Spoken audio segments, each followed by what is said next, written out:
Stay right there. What are you waiting for? Kill him! Kill them both!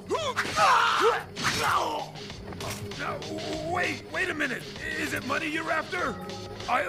I'll give you as much as you want. May the saints forgive you, because I won't.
I am joined by my two Nagas, Joshua the Branch and Seth, first time saint. But what I was thinking before, and you guys can disagree with me, is that if we want to break it into two, and you want to do like, I don't know how your notes work, but if you want to do Elden Rings and like Dark Souls as like two parts, they can obviously interchange.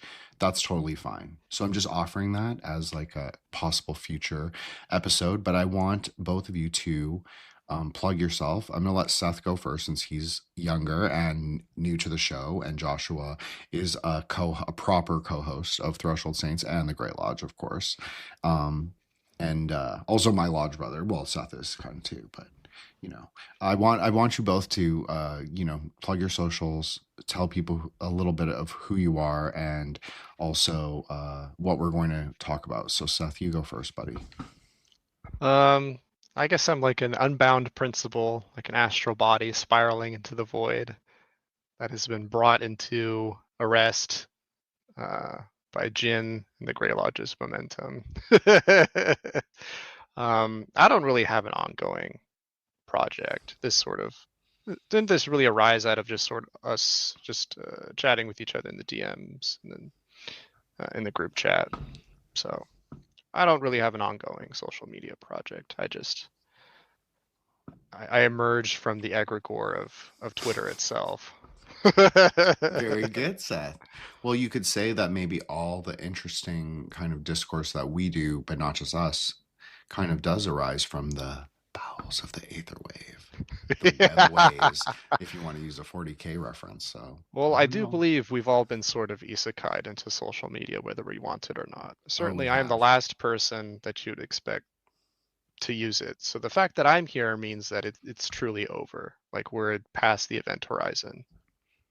Like we're all part revelation. of this now. And of course, well, thank you so much, Seth. I'm really excited. I'll be professional for a second. I'm really excited that you came on, and I'm really excited for this topic, which I'm not that aware of, but I expect to be entertained for 2 hours, and we'll talk some Kabbalah, some metapolitics, some parapolitics, some maybe breaking Qlippoths. So Joshua, please introduce yourself and say all the things you're about and what you have upcoming, as well as anything you want. Hello, and it's a pleasure to be here. Thank you for hosting. And welcome, Seth. If this is indeed your first time, I congratulate you on that. It's a pleasure to be a part of that. Basically with the Grey Lodge, we meet every Friday on Twitter for Gnostic Mass. So check us out there. Of course, you can find Threshold Saints on Apple Podcasts, but also Spotify. And I've been catching up on those lately, and they're a lot of fun to listen to, especially when you're driving. But anyway, did a blurb just a couple days ago on symbolic studies for Sagittarius symbolism. Each month he releases like he and his wife will do like a review of the zodiac for that month. So I did a little bit of a Sagittarius blurb for him. So that's the only thing I've done recently, although Jen did mention earlier today in another thing we were doing how Claymore just dropped. So we did like a Kabbalistic review of the anime Claymore, and that was a lot of fun, I have to say. So, check that out. And I'm always forgetful of things I'm probably should be mentioning but forget. But I guess that's a good problem to have, rather than having nothing at all. But yeah, Elden Ring, in my opinion, just the preface, I think it's a masterpiece of a game. I think all of the Souls games are good in their own right. But when I played Elden Ring, I really felt like it captured some of the, not only the gameplay, but some deep meaning, But as far as like how the thing can be structured, I think 2 episodes indeed could be done. But I have some various notes here, and essentially we had we kind of like had a conversation before this, Seth and I, to kind of discuss some of the core tenets and such that were interwoven throughout the game, and how those kind of relate to like Buddhism and such. So we'll do our best to kind of keep things related to, topics we think that will be mutually enjoyable or whatever, even though it's a video game. Well, I love video games, and obviously Joshua has joined me on an ongoing series exploring video games. So thank you so much, Joshua, for saying that. Also, yes, I love my show. So I think I have a good show. Personally, I think it's gotten better and better. In fact, I think if you listen past like 40, it's like that's really where the show kind of begins to come into what I would like to think is like the podcasting way of being, or at least I'm articulating myself more fully. So appreciate that. And yeah, definitely listen to Threshold Saints. Obviously, if you're listening to this, you are listening to Threshold Saints. And I'm here for the journey. It doesn't have to be about Dharma or Buddhism, but I'm glad that there are themes that I can touch on. I think nowadays I think of myself as definitely a Dharma practitioner, tantric, but also a modern American magician, as both of you know, that I'm very fond of thinking about and especially talking to. And that episode that Joshua mentioned with Ike fucking Baker will be airing on this feed. So thank you guys, and I'm excited.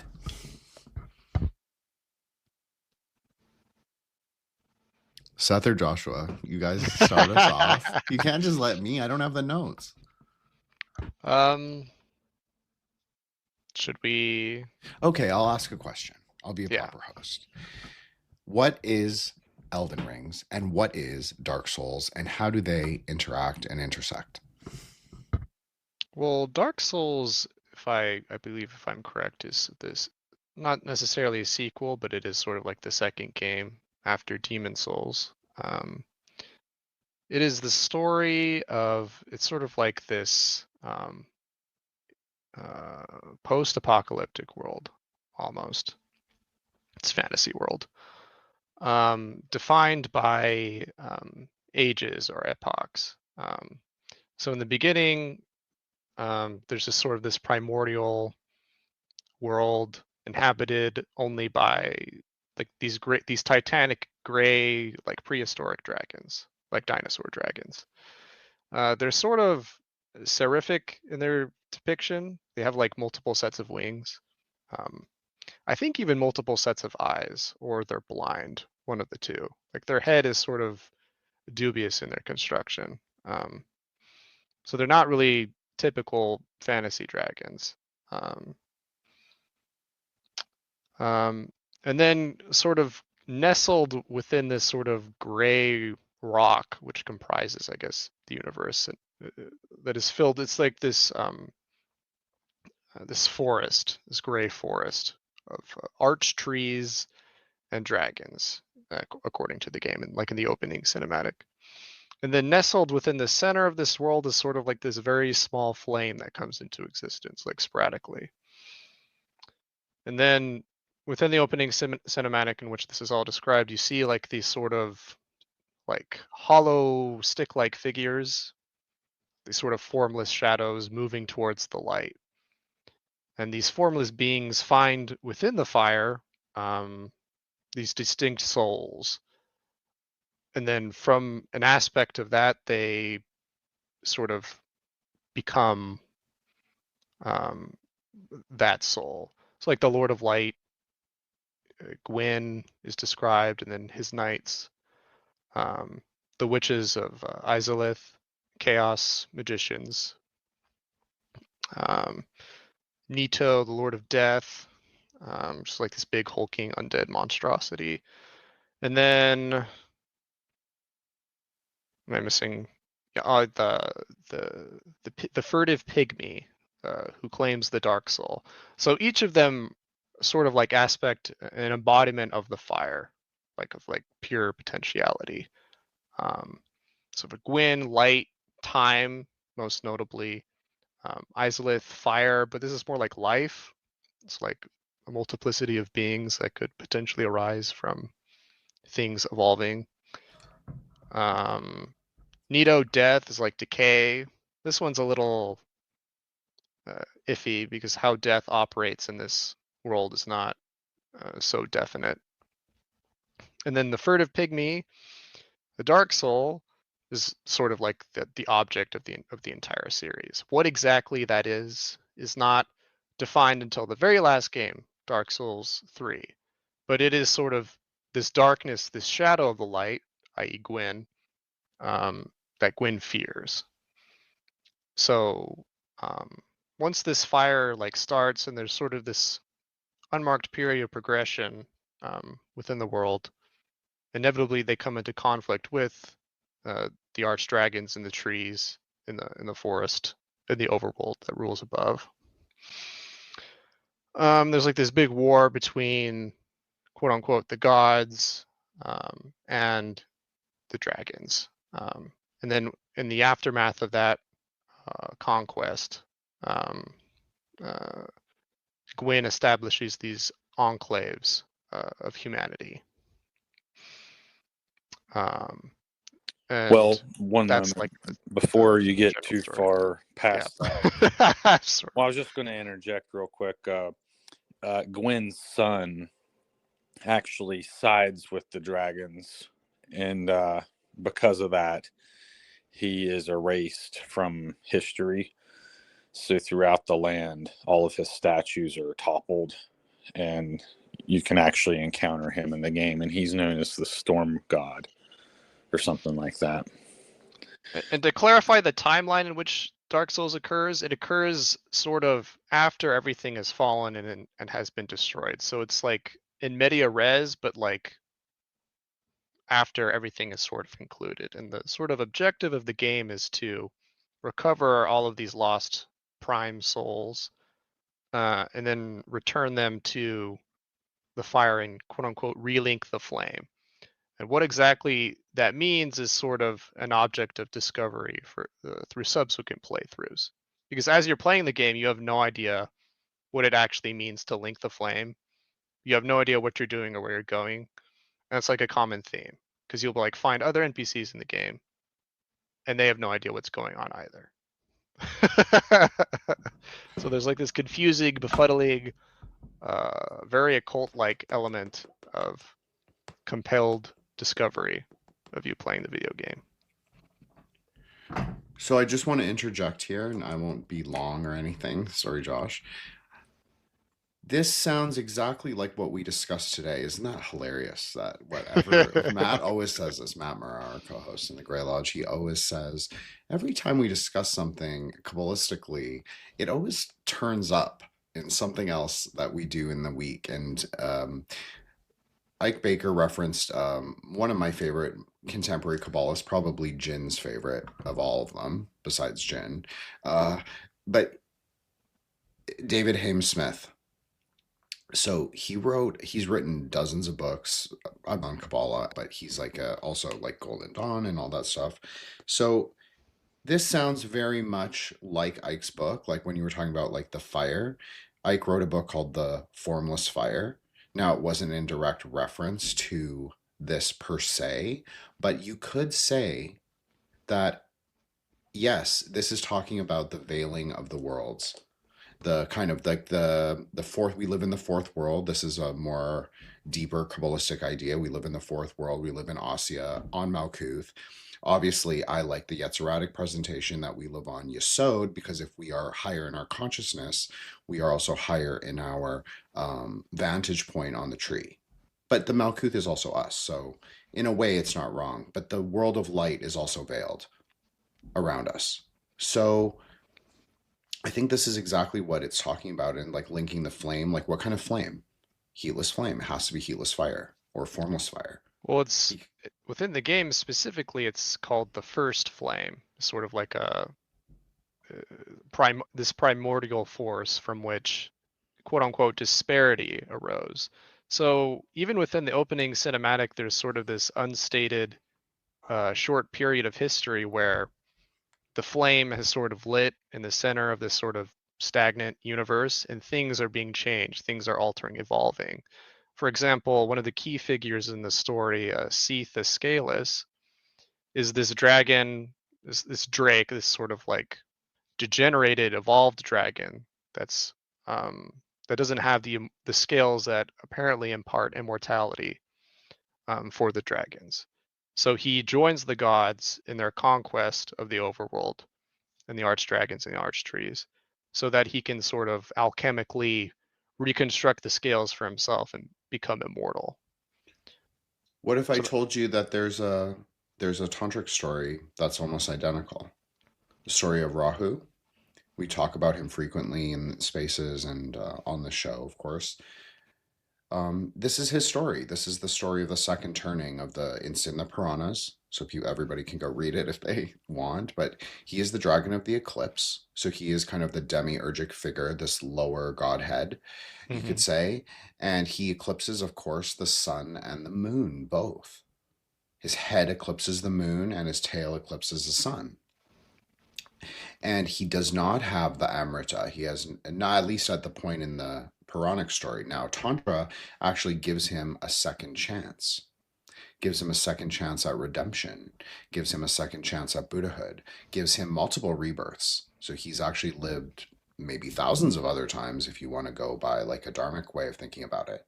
But he always kind of knows who he is, and he always plays a similar kind of ecliptic role where he reveals truth but also obscures it at the same time. So for me, when you're saying the fire as the first principle, well, this also correlates to the same Puranic story. So one of the ways the world is conceived of originating is in this figure called Pancha Mukha Shiva. So the 5 faces of Shiva. So each face speaks a specific element: fire, earth, water, air, and then there's a secret 5th head who faces upwards. It's on his bun. If you look at a picture of Shiva, you'll see he always wears a bun. So there's a secret 5th head that is also represented in the bun, who faces upwards, and he speaks the language of Akasha, or void. But the first face, and so the first language, maybe the first principle, is the language of fire. So I think right away there is awareness of this kind of more, you could call it Kenneth Grantian, Kenny G kind of worldview. At least it's tantric aware is what I would say. It's like Dharma aware. It's not necessarily, maybe there's more themes as we go on, but I just thought, wow, that's very similar. And the dragon and his like desire for immortality, that's exactly what Rahu wants.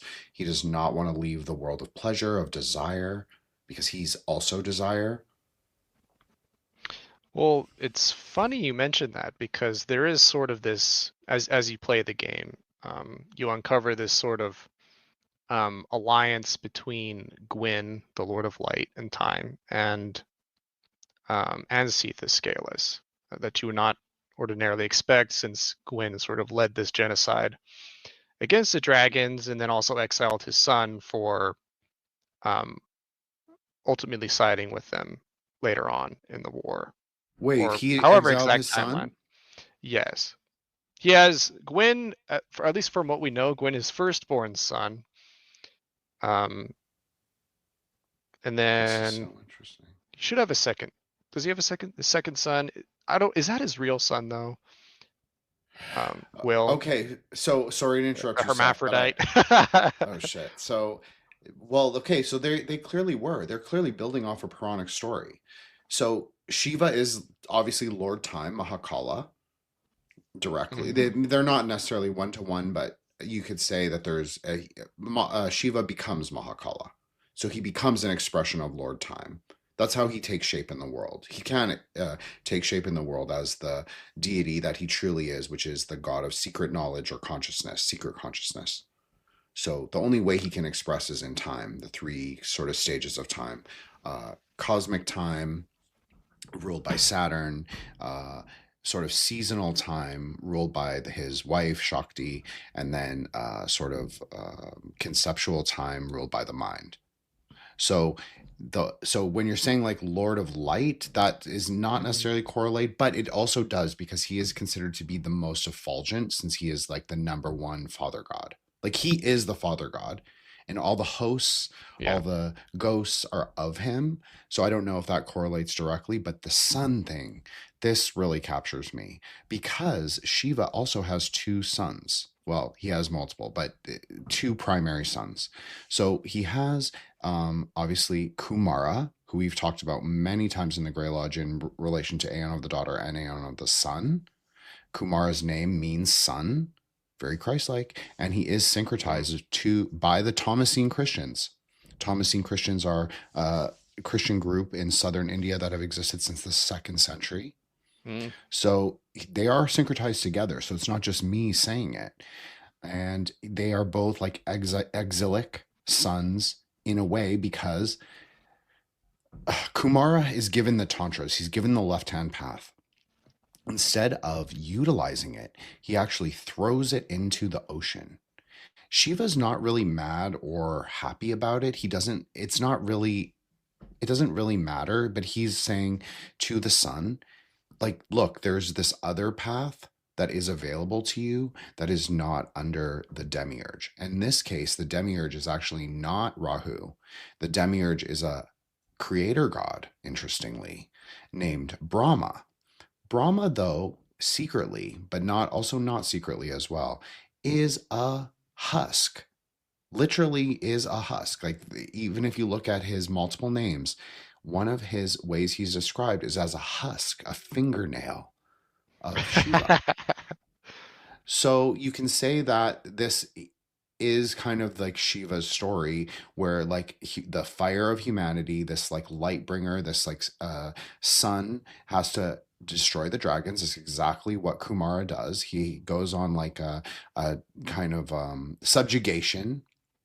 You could say a subjugation myth, and he has to be, but he gets brought under the demiurgic figure. That's what I'm trying to say. He gets brought under God, Subra Manya, underneath the husk. It's really interesting. And so the idea that I think we've all posited, or at least that we've discussed together, is that there is a second turning in Tantra for the sun when he embraces the left-hand path, but it's not to the extreme. It's actually in the non-duality. It's in the both, the neither nor. So in Buddhism, he's given Joshua will love this. He's given the Vajra epithet. So he's Vajra Kumara. So he's no longer just the normie son, even though the normie son is like a powerful deity who can genocide dragons. He actually becomes a sort of Aeonic concept that is able to subjugate also himself. And so there's an interesting sort of biblical, Buddhist, and Hindu, quote unquote, intersection here where one of his names is Skanda. This is an Indian name. But in Buddhism, a skanda is also a mind aggregate, an aggregate of the senses. So a Qlippoth. And in the Bible, especially in the New Testament, there's an aggregate word, a compound word called scandalon, which means trap or blind. So a way for people to sort of get caught up in low states of consciousness. Well, isn't that interesting? Then Buddhism says that the sun can become a tool of apotheosis to help clear those aggregates of your own mind. I think there's something primordial, something really interesting about this. Anyways, I'm sorry. We'll do more Dark Souls. Joshua, do you have any color commentary, or Seth? I would only further, I guess, maybe to get a little more metaphysical, and because the game really revolves around this sense of like developing from age to age, sort of epoch development, I suppose. So Gwyn's magic or power is not necessarily light, it's more time itself. So the action that initially allows him to win the war is that his lightning bolts, he throws like these lightning bolts, these bolts of light rather, that peel off the scales of the immortal dragons. So it's like time versus timelessness, that sort of distinction.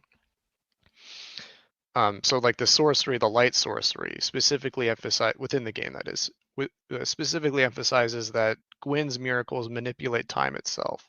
And there's like a specific city, like a humanity enclave that he like develops and entrusts this sorcery to ultimately imprison humanity.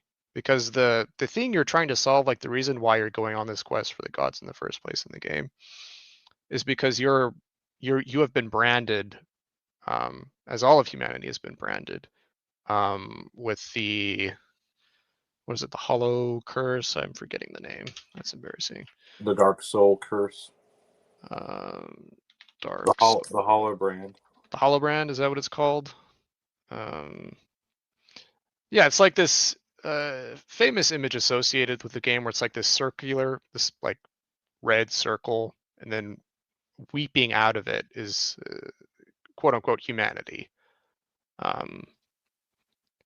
Humanity, which I suppose is defined as like the dark soul, but more than that, humanity is like this sort of almost economic resource for the gods. So Gwyn's great sin, I suppose, as you discover later in the game and throughout the series, actually, is that the game emphasizes that there's like history progresses from age to age. Like first there's the primordial age, then to the age of the gods, the age of light and fire, and then there's supposed to be the age of humanity, the age of quote unquote darkness, the age of the dark soul, which was the soul of the furtive pygmy discovered in the flame.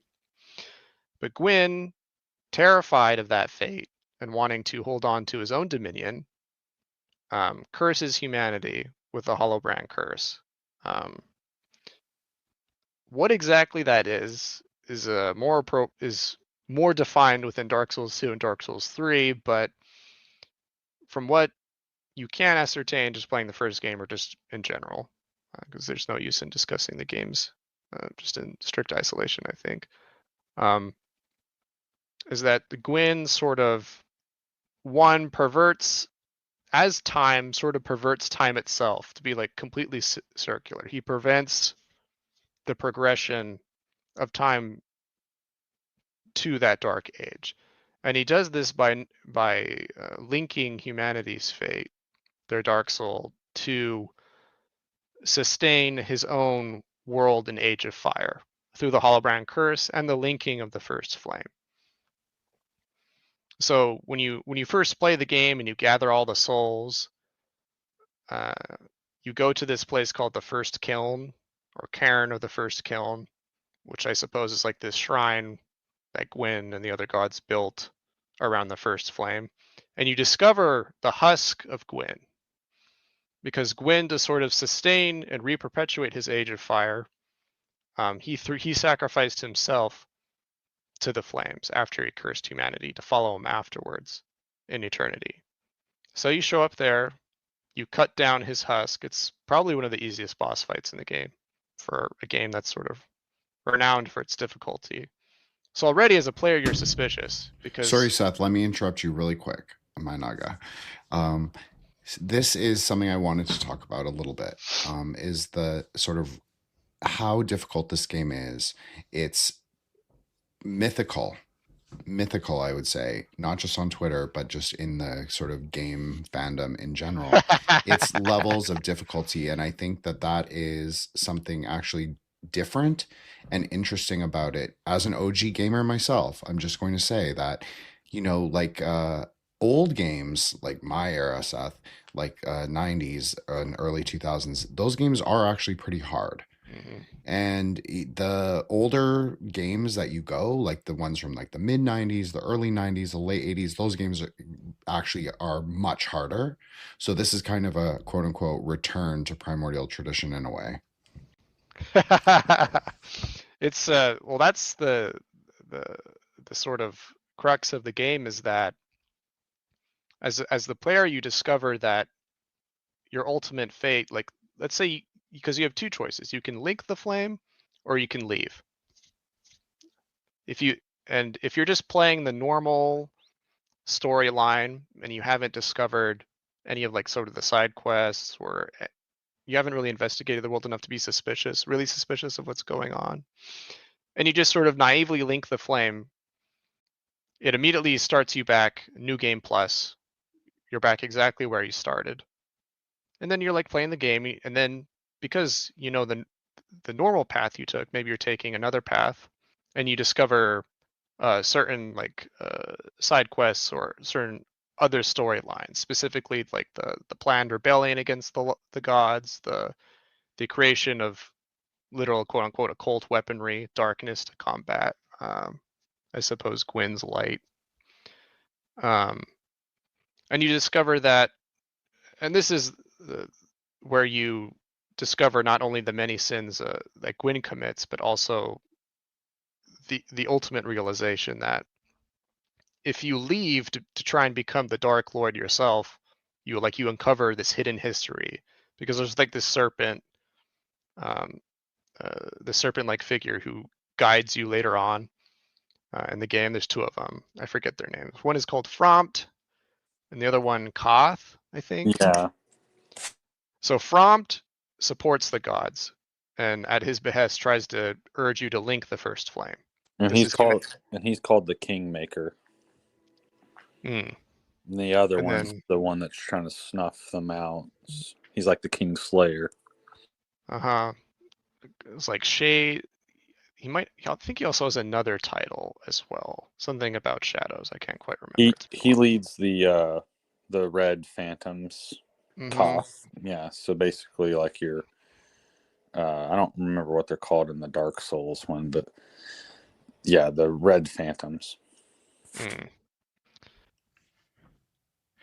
So he urges you to become the Dark Lord to sort of progress the history that Gwyn has effectively stolen from humanity, sort of embrace humanity's true fate and progress history by not linking the flame. But as you discover, if you don't link the flame, well, there's just some other poor cannon fodder who'll come along, like another cursed undead, someone else who's been cursed, because all of humanity is cursed with the Hollow Brand, who will come forth and link the flame. So no matter which choice within this binary, Gwyn has created this perfect trap where no matter what, his Age of Fire is perpetuated, is reproduced, until it ultimately collapses, and it ends up in this sort of end of history apocalyptic situation again, waiting for more undead fodder to reignite the flame. And then the person who sort of wanders off and tries to become this occult lord, they're not actually in possession of the dark soul. So anyone who tries to become the Dark Lord just devolves into madness, this sort of depraved, shadowy creature, inhuman creature. And we know this is true because Gwyn builds these enclaves to sort of sequester humanity and also farm their essence, what little dark souls left to them. And when I forget what's the name of the city. Is it Ulasil? that is one that's the first one that falls to madness. But the second one that's actually in the game, not in the DLC area, I forget what it's called, where you fight the four kings. Oh, where it's flooded. Uh, And Orlando. Four Kings City, Anor something, Anor. And Orlando. Is it Anor Londo? New Londo ruins. That's what. Well, it's New Londo. Anor Londo is the city of the gods. This enclave is New Londo.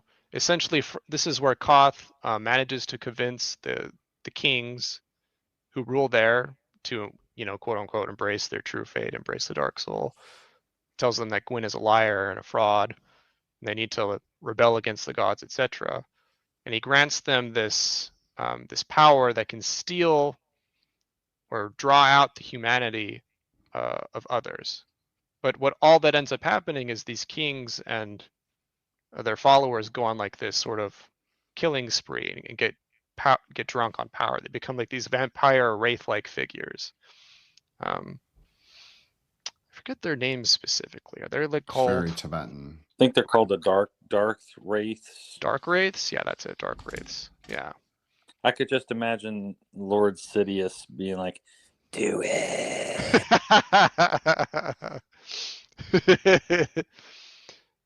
So, yeah. And that city's flooded too because it was corrupt or something. So at one point they had to flood the city, and That was the god's solution to the the gods. That's right. kind of the go-to for the gods, right? Just let's flood the whole thing and kill everything. That is a good point. To contain the spread and influence of the four kings and the abyss, as it comes to be called, and the dark wraiths, they fled New Londo. But in the DLC of Dark Souls, there's the city of Ulasil, which is like one of the founding enclaves, and one of the original pygmies, like one of the original pygmy lords from the first war, gets loose, and it's not really sure what exact actions lead to his like insanity, but quote unquote, his humanity runs wild, and he transforms into like this gorilla-like figure, wielding the light sorcery of Ulasil to manipulate time itself. So the quest line to like activate the DLC and discover it is like, I think the princess of Ulasil like finds you. Then there's like this little. She's hidden in a crystal golem. Actually, you got a golem trapped inside. There's like this lake, and then do you find the pendant, and then you go to like the end of the lake? Yeah, you're like transported there somehow. I forget the exact steps, but I think you find a pendant. There's like this secret, like sort of bat cave. It is kind of ridiculous. Like, honestly, don't know how anybody would find their way without looking it up. Yeah, you have to like only. I think it was probably like a speedrunner who discovered it, who's like trying to find like some glitched pathway to like get to some other place, because the way you get to it is like there's this huge lake where you fight this Hydra, and you have to skirt along its edges for like a good minute, and then tucked away is like this underwater cave, and then you walk up to like this pendant, or so there's some sort of action you take, and then Manus's like malformed hand reaches out of the void like this portal and snatches you back in time. Yeah, there you go. It's a portal. After you get the girl out of the golem, you're right. He kind of snatches you through the portal. And then, so the timeline of Ulasil falling and getting corrupted by humanity is shortly after the conquest. It's in the time period where Gwyn is establishing these cities, i.e. conclaves, i.e. prisons, open air prisons for humanity. Okay, let me interrupt you, Seth, because the whole story that you've told is again in the David Haim Smith book that I referenced today in front of Joshua. This is just the veil. This is just like it's us in the lower worlds. It's us in the Asya of Malkuth. So really, like, even the idea of flooding, the obviously destruction by fire or destruction by water. I know I said flooding, but it's both, because this is the discussion in Kabbalah, is like, is the world destroyed by fire? This is obviously a preference of the Sufis and a lot of esoteric Islam. And then well, I mean, it is. And then just like the Jews preference Hesed, right? We've talked about this so many times. So they preference like the idea of the flood by water. And then also, where is the emergent word? Is it in the light of the fire? So in Tantra, we would say, no, it's not in the light of fire, because the light of fire is effulgent. So it actually is a reflection rather than an actual emanation. And then what happens in the water? Well, when the word appears in the water, it's actually in reverse.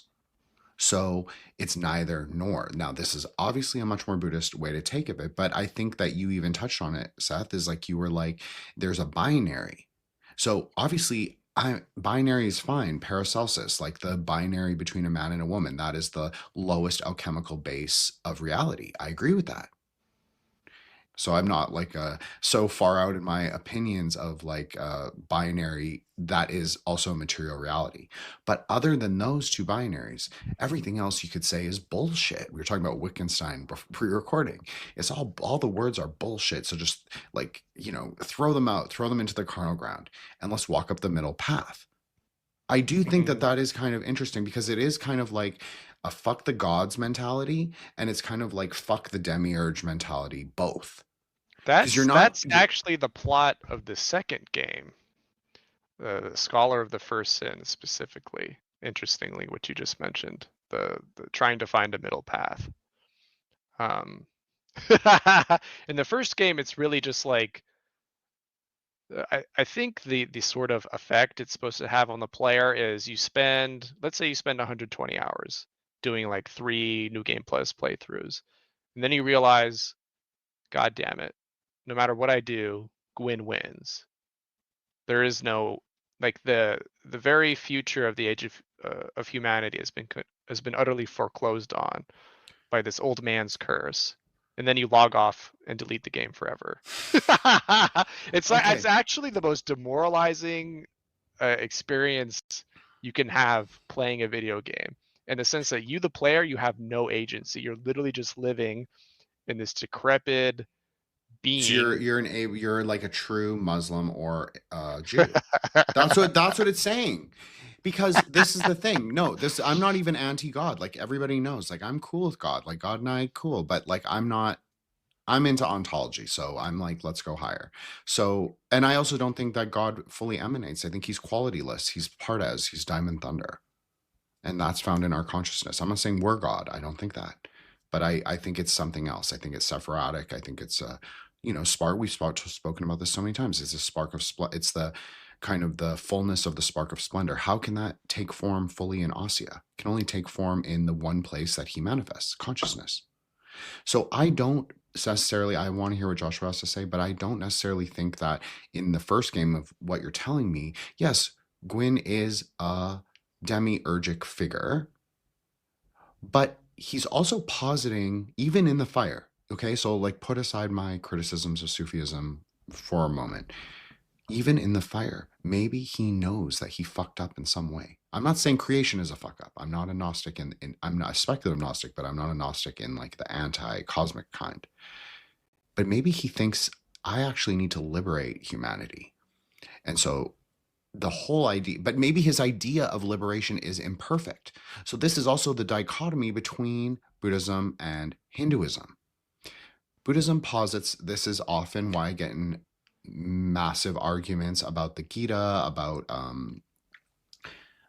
like the Vedas especially, because Buddhism does not accept the validity of the Vedas or the Vedic gods.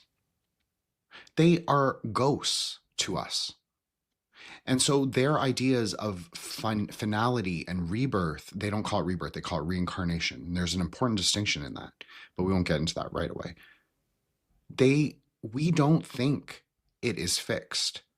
We think it is flux, that you can escape samsara. Now, what does that even mean, and what does that look like? That is a whole discussion. But Even Shiva is also a Buddhist worldly protector. His name's Maheshvara, which a lot of Hindus, I don't think I have any Hindu listeners, but if anyone is listening who is a Hindu, they will recognize that as an epithet, a name of Shiva, or a title. So even the imperfect worldly God can actually look out for humanity in a way once he has himself rectified his own consciousness in a way and is in keeping with the cosmic. It's not cosmic order and it's not cosmic chaos. It's kind of, and it's not nothingness.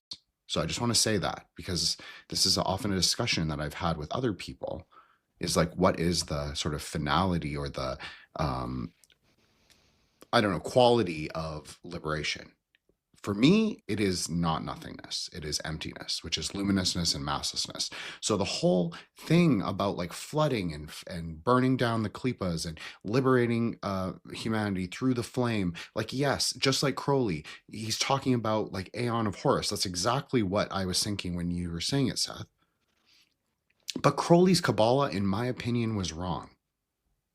Because you have to unify both principles of Gevurah and Hesed, Gevurah and Gedula. We've spoken about this so many times. Like Joshua and I have had we've probably spoken hundreds of hours on this subject, because it has to be unified in the Son.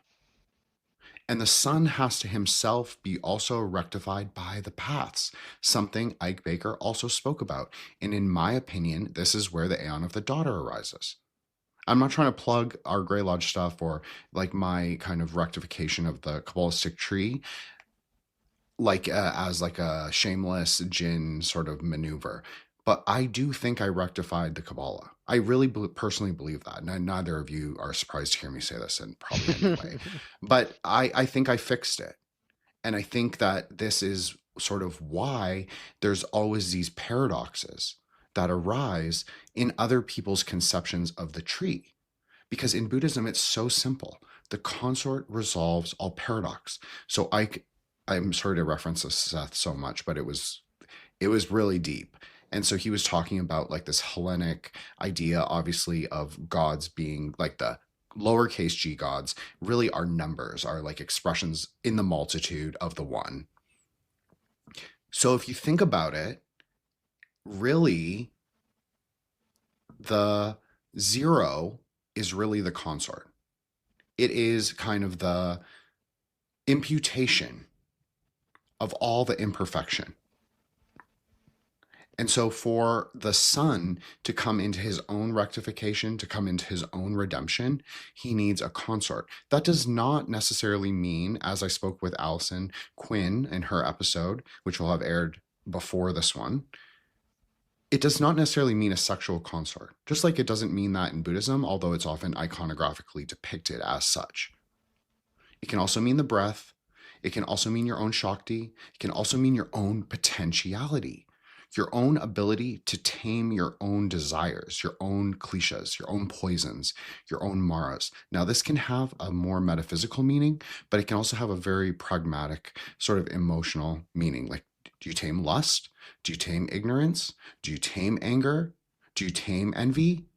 And do you tame, what's the other one? Greed. So those are the 5 klesha maras. So if you're able to kind of transmute, tame, and not contain, it's not contain, it's not suppress.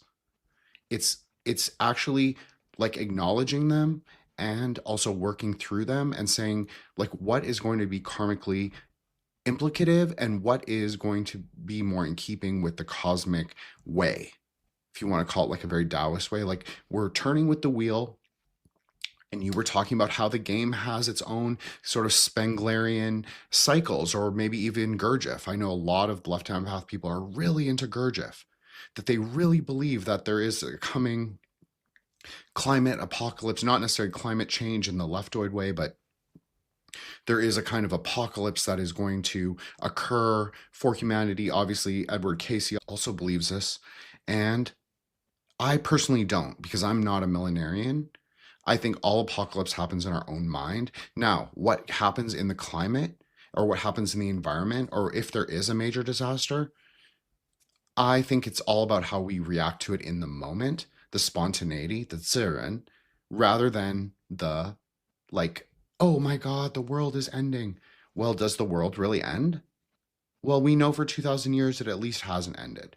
So let's build off of the, I'm just saying maybe speculatively that we build off that idea rather than like a millenarian idea. But I also think the game is kind of saying that because it is positing him as a Setian, sorry, not Sethian, Setian figure. But there's also something interesting. This will be my last point, and I'm going to let Joshua go or Seth or whomever.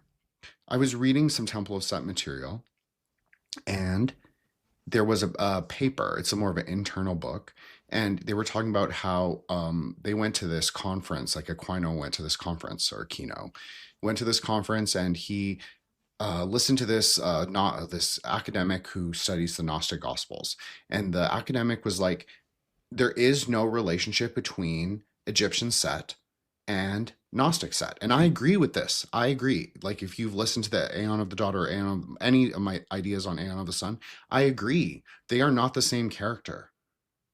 But he really wanted there to be a connection. So in his mind, that's the sort of mythological leap he made or the connection that he made. But I do think that they are interrelated. Like I think that the sun and the dragon are actually the same character at different stages of consciousness.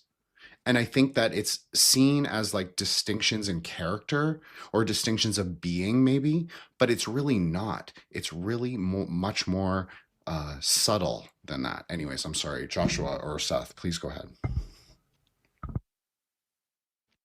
Well, I would just add as something that I was thinking of is that you mentioned the difficulty of the game and then also the samsaric kind of thing.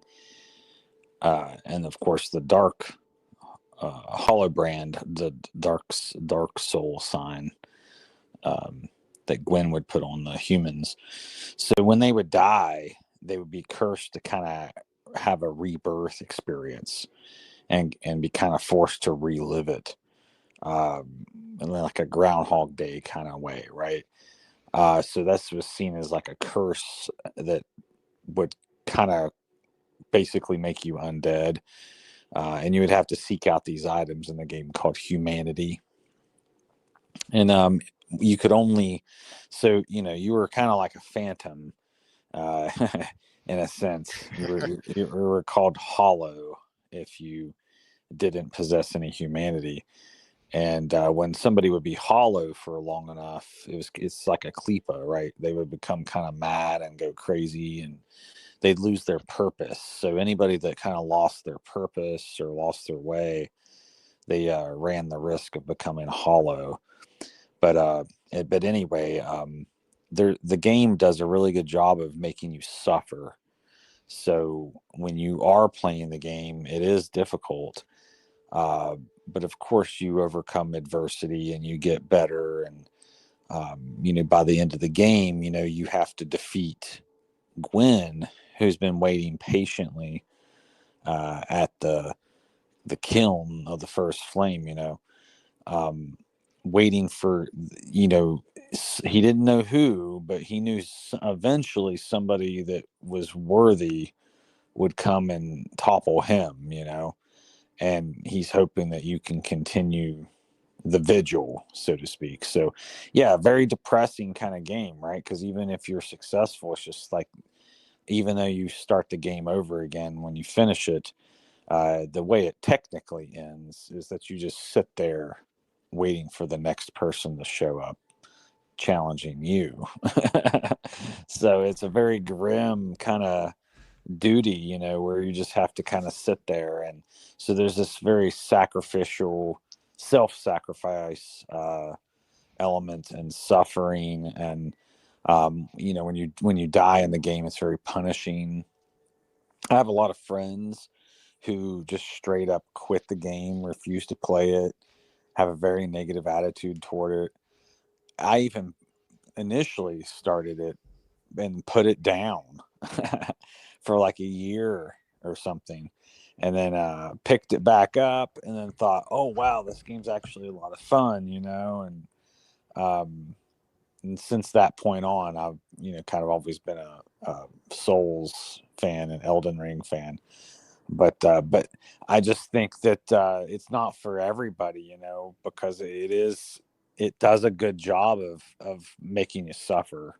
So I just kind of wanted to highlight that, because I feel like that's part of what makes Dark Souls. It's like a Buddhist, ascetic, orthodox experience almost, where you suffer with the game.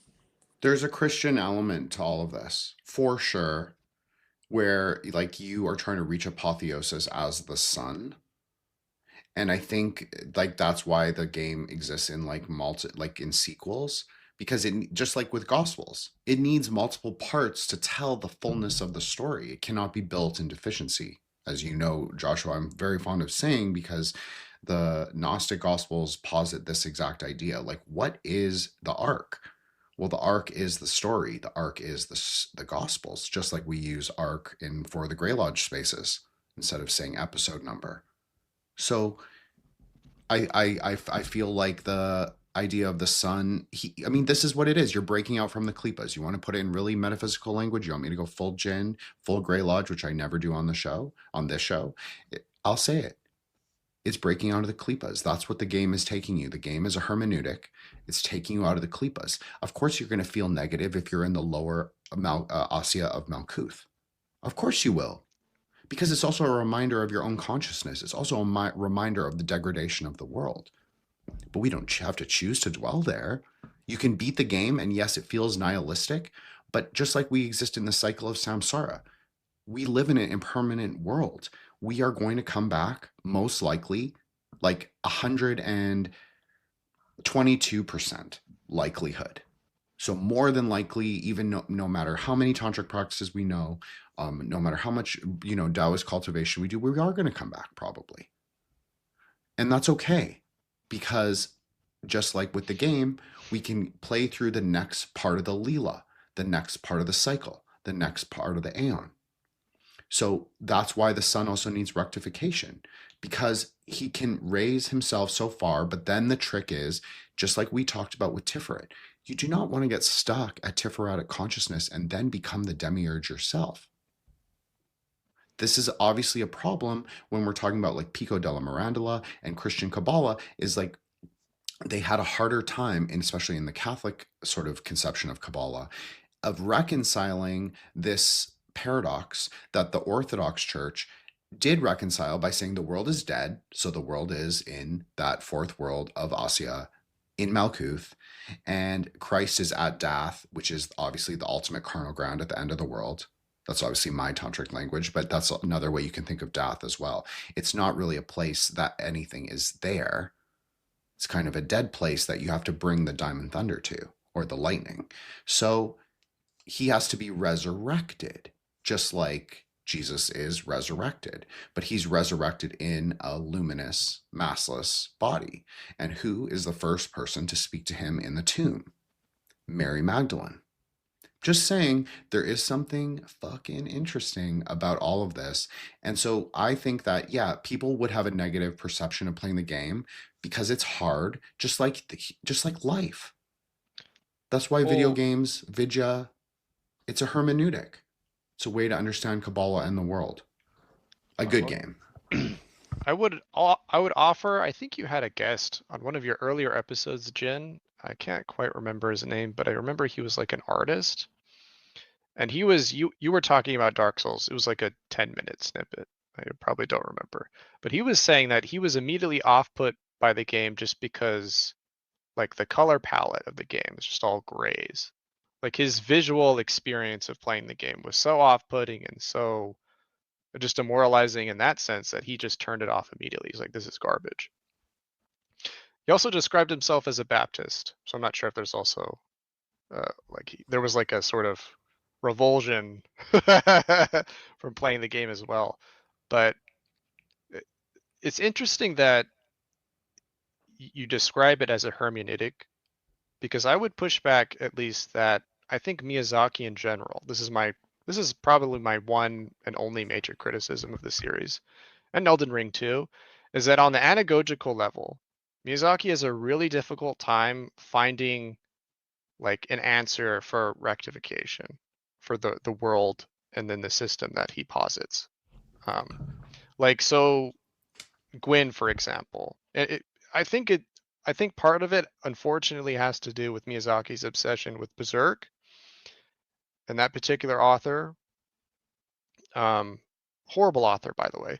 Besides the Golden Age arc, not a very well developed story. And I think his obsession with that particular art is sort of clouding his ability to really fully flesh out his vision for Dark Souls. Because famously, the game was rushed, and you actually experience this with the bit of chaos, probably the most infamous Souls fight ever, because it's just a mess. It's like not even a matter of difficulty. It's just not. It's a very poorly designed fight, and just a generally poorly designed area in general. Like there's just a lot of things missing. It sort of lacks a detail and coherence of other areas as well. But like he sort of really tries to, like, he takes this figure, right, this sort of godhead, this patriarchal figure, which in nominative religions we would understand to be like a figure of absolute good. But he posits Gwyn as a figure of absolute evil, one of unbridled malice towards humanity in particular. So the Hollowbrand curse is him enslaving humanity. He harvests humanity's essence to sustain his own being. And there's actually a side quest where you well, it's not a side quest. First, to get to Anor Londo, like the city of the gods, you have to ring these two bells. One you sort of ring at like the top of the city, and then you harrow the game's version of hell, the city of Izalith, or at least the beginning of the city of Izalith, to ring the second bell. And you encounter one of these chaos witches who was like mutated into this monstrosity because of their own tinkering with the forces of life. But the way they sustain themselves, like one of the major factions, it's with one of the witches, her sister.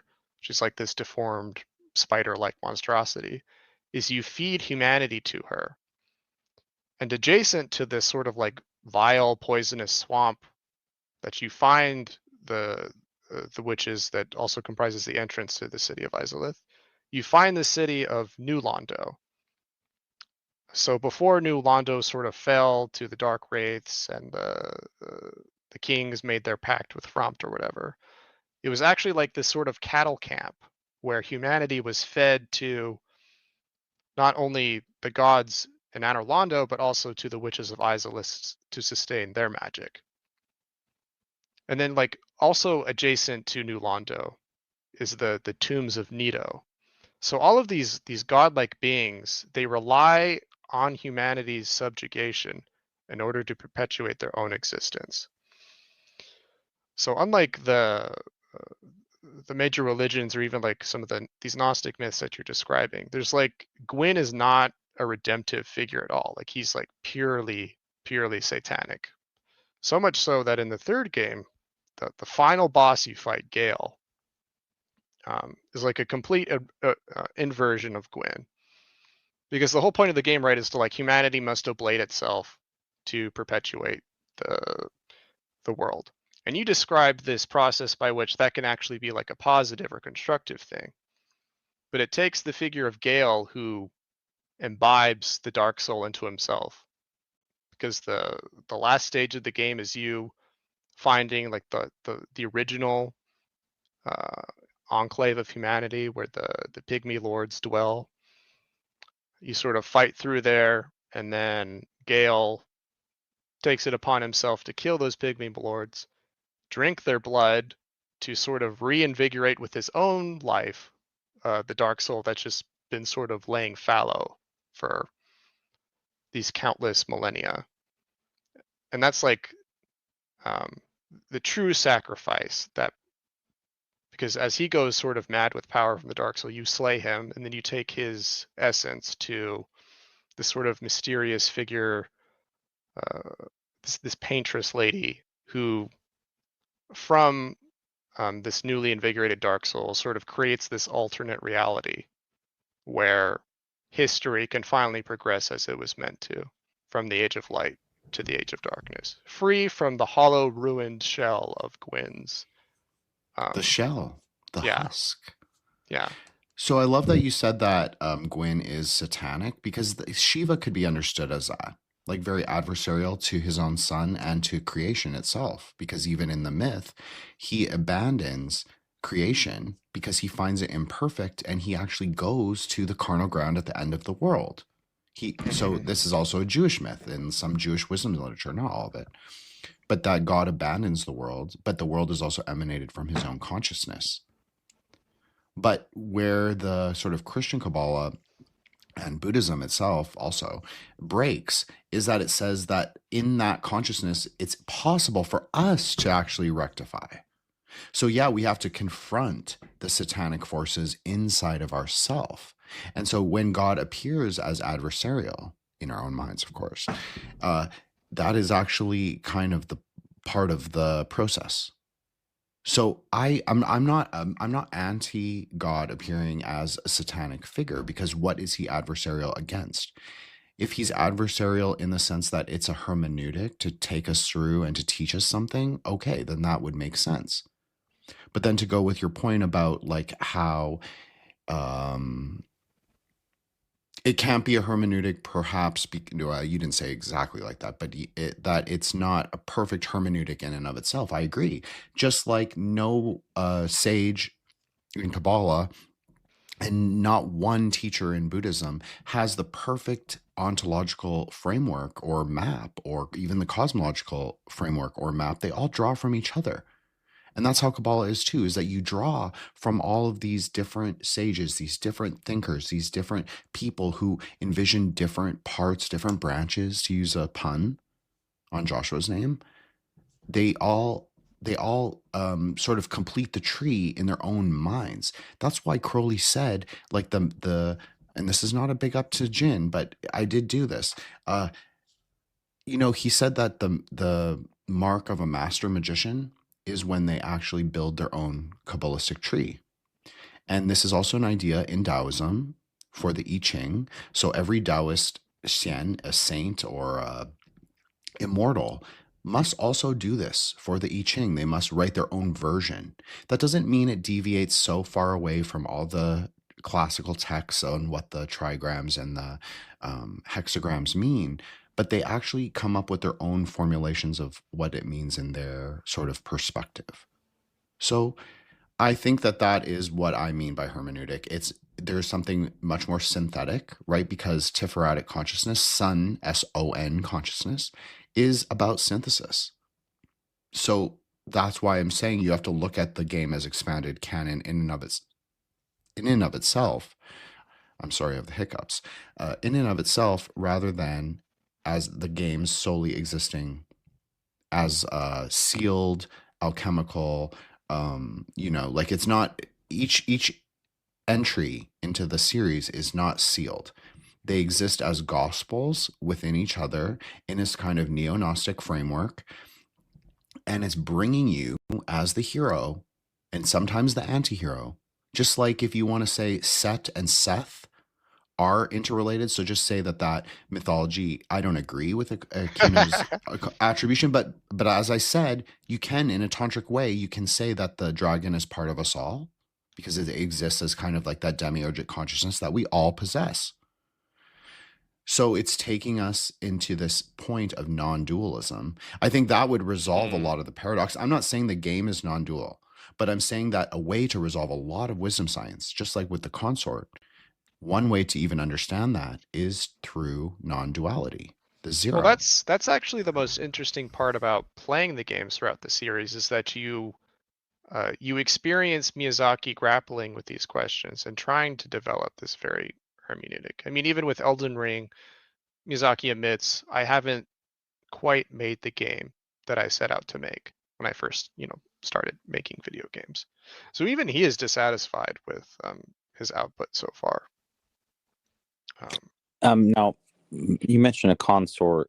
Isn't there a possible, and I could be getting Dark Souls 1 and 3 mixed up in my head, but isn't there one way around Gwyn's curse, as it were, because there are these folks trying to do the Dark Lord thing. The Koth, the adherents of Koth, and that's Yeah, actually the most interesting sub story within the game, because if you in the opening cinematic, if you recall, when there's like you see the first flame and the beings that are crawling towards it, they're all hollows.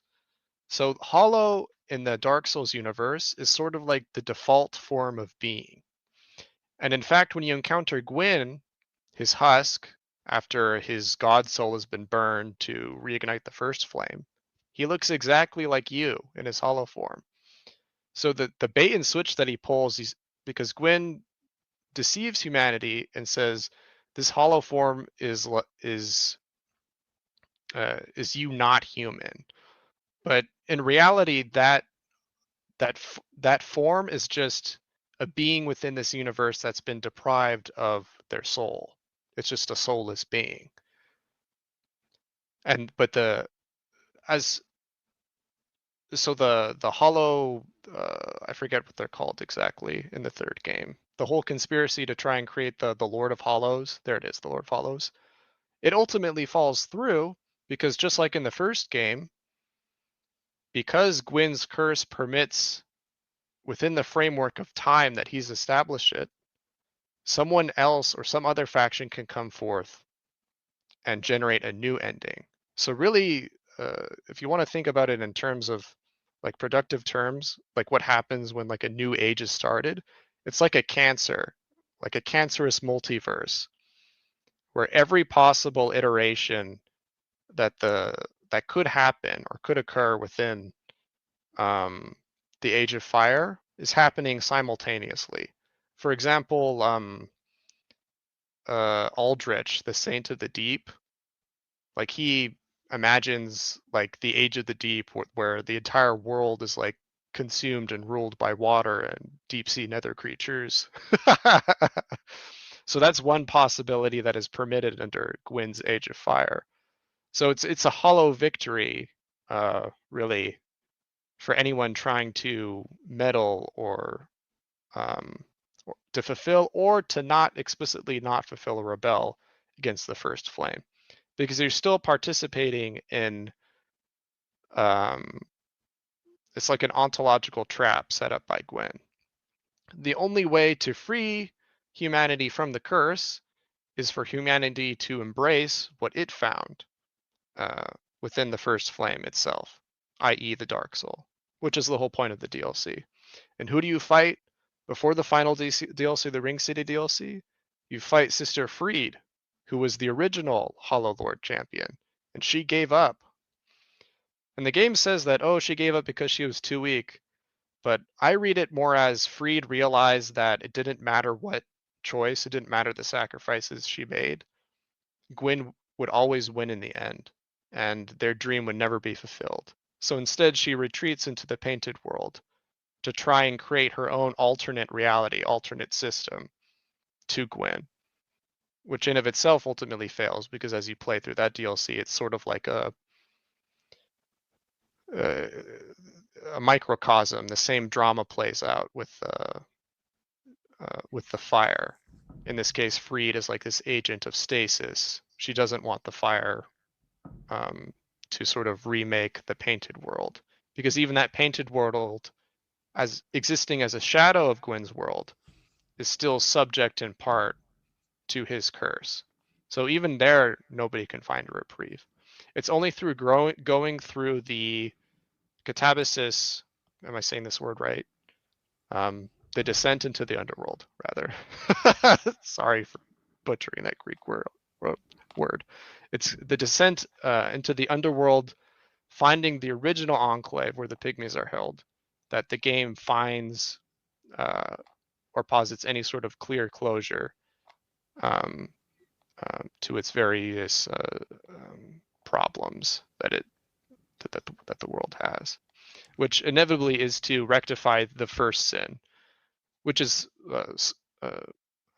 Aldia, which scholar of the first sin, the second game, is that the first sin is essentially Gwyn cursing humanity and deceiving them, diverting them from their true purpose. Or rather, the purpose that would have happened without his interference, which is humanity would have inherited the world as the inheritors of the Age of Fire. Because that's another part of the game too, is that for every iteration of the world, nestled within it is the previous world's like agent of change or destruction. So like contained within the big stone world of the primordial era of Dark Souls, right, is the first flame. But then contained within the first flame is the darkness that humanity finds, the sort of antithesis of fire. And then the heatless fire. Mm-hmm. And it's also suggestive because it's like, okay, so there's probably something contained within the Dark Soul that would lead to a novel form of existence or evolution as well. Although the game obviously doesn't expound on that.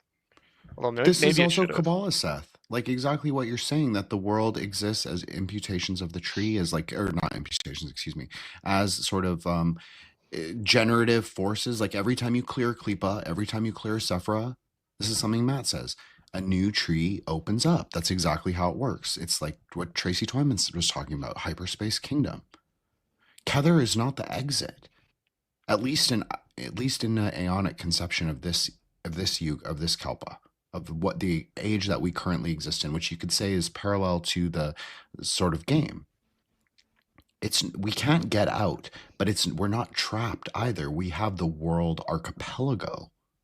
This is synonymous with the hyperspace kingdom. It's not about breaking out of the quote-unquote black cube. It is about expanding consciousness so far that we take our place among the stars. That's also obviously why there is a giant, like that's why the space cults, we'll call it quote-unquote space cult, NASA space cult, or Elon space cult, is so popular among certain people. Because that is obviously one way to frame this same story, a tantric kind of idea that we should take our place amongst the stars. But that's that's more in consciousness than it exists anywhere else, saying that we are not trapped by the Demi-Urge or his agents or the paradox of, as you very well said, like that every sort of fallen form also requires its own rectification, and then it's an endless sort of cycle of samsara. Like this is Hinduism, is basically what you're saying, and Kabbalah as well.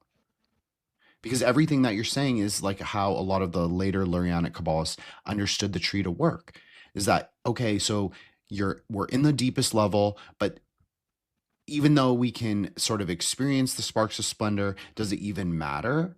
Does it even amount to anything? Because in every sort of paradox that arises, every Qlippoth that arises, there's also like all these inner Qlippoths that we don't even know about yet that are still veiled. Our world maybe it's infinitely veiled away from God. I personally don't believe that. I don't agree with that kind of Kabbalistic interpretation of the worlds.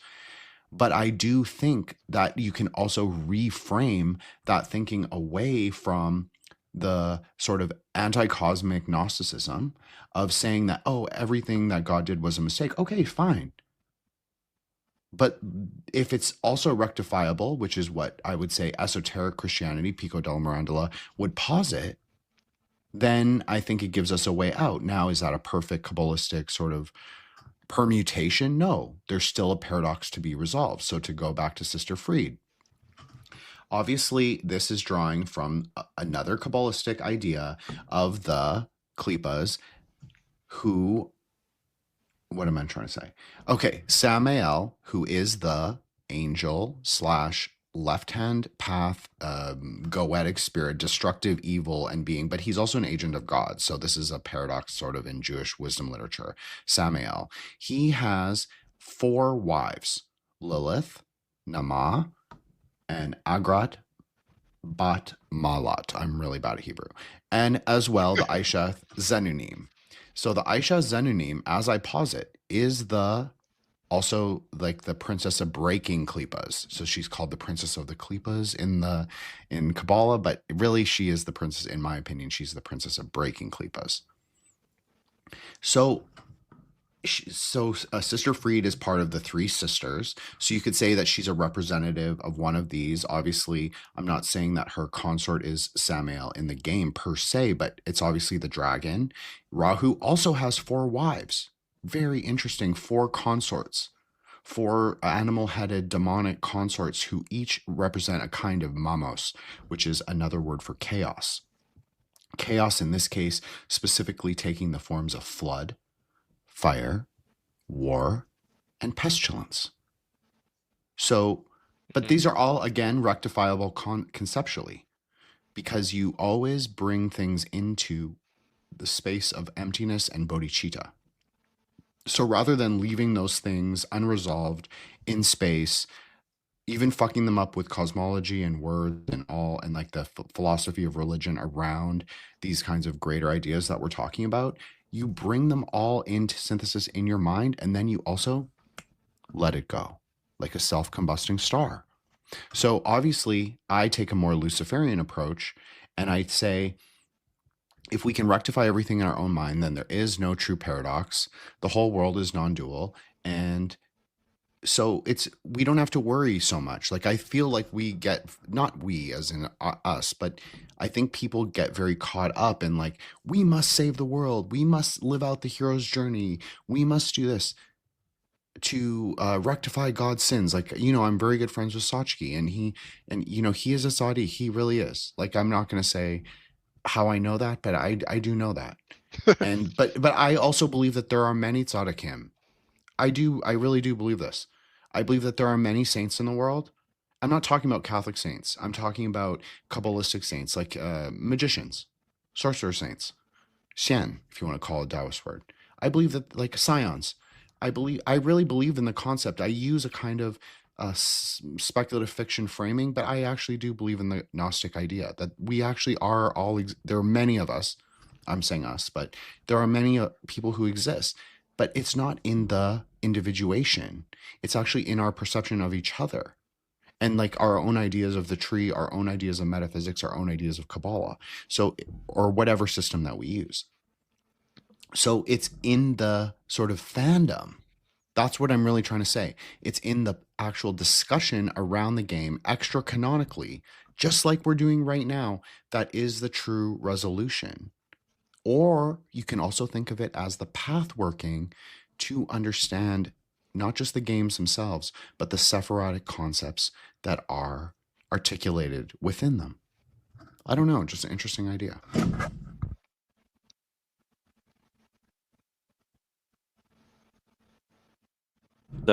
You drink from these flasks in the game called Eustace flasks, and what's stored in those is kind of like a life essence of sorts, right? And they're made of emerald material, and so I think that that's something that is kind of interesting in the game, because the cycle of rebirth, in a sense, is kind of related to this relationship you have to this emerald tablet, so to speak. And it kind of reminds me of those like hermetic emerald tablets of Thoth and things of that nature, and how he talked about being reborn and so on and so forth. So maybe that gave you enough time to find that.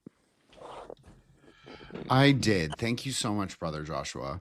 Okay. Oh shit. Ugh. Okay, sorry, Seth. You say something smart for like 5 seconds, and then I will continue with I will say my quote, and I'll cut it so it makes me sound really clever. Well, I suppose a point that I perhaps have not stressed is that how the game communicates its narrative is mostly through the sort of items and trinkets you find scattered throughout the game. And then there's it's usually 1 or 2 sentences of item description embedded within the item itself. So for how the player is expected to sort of pick up the item, evaluate its significance within the context of its immediate found environment, and then link it in their mind retrospectively as they progress throughout the game, such that there's very little dialogue.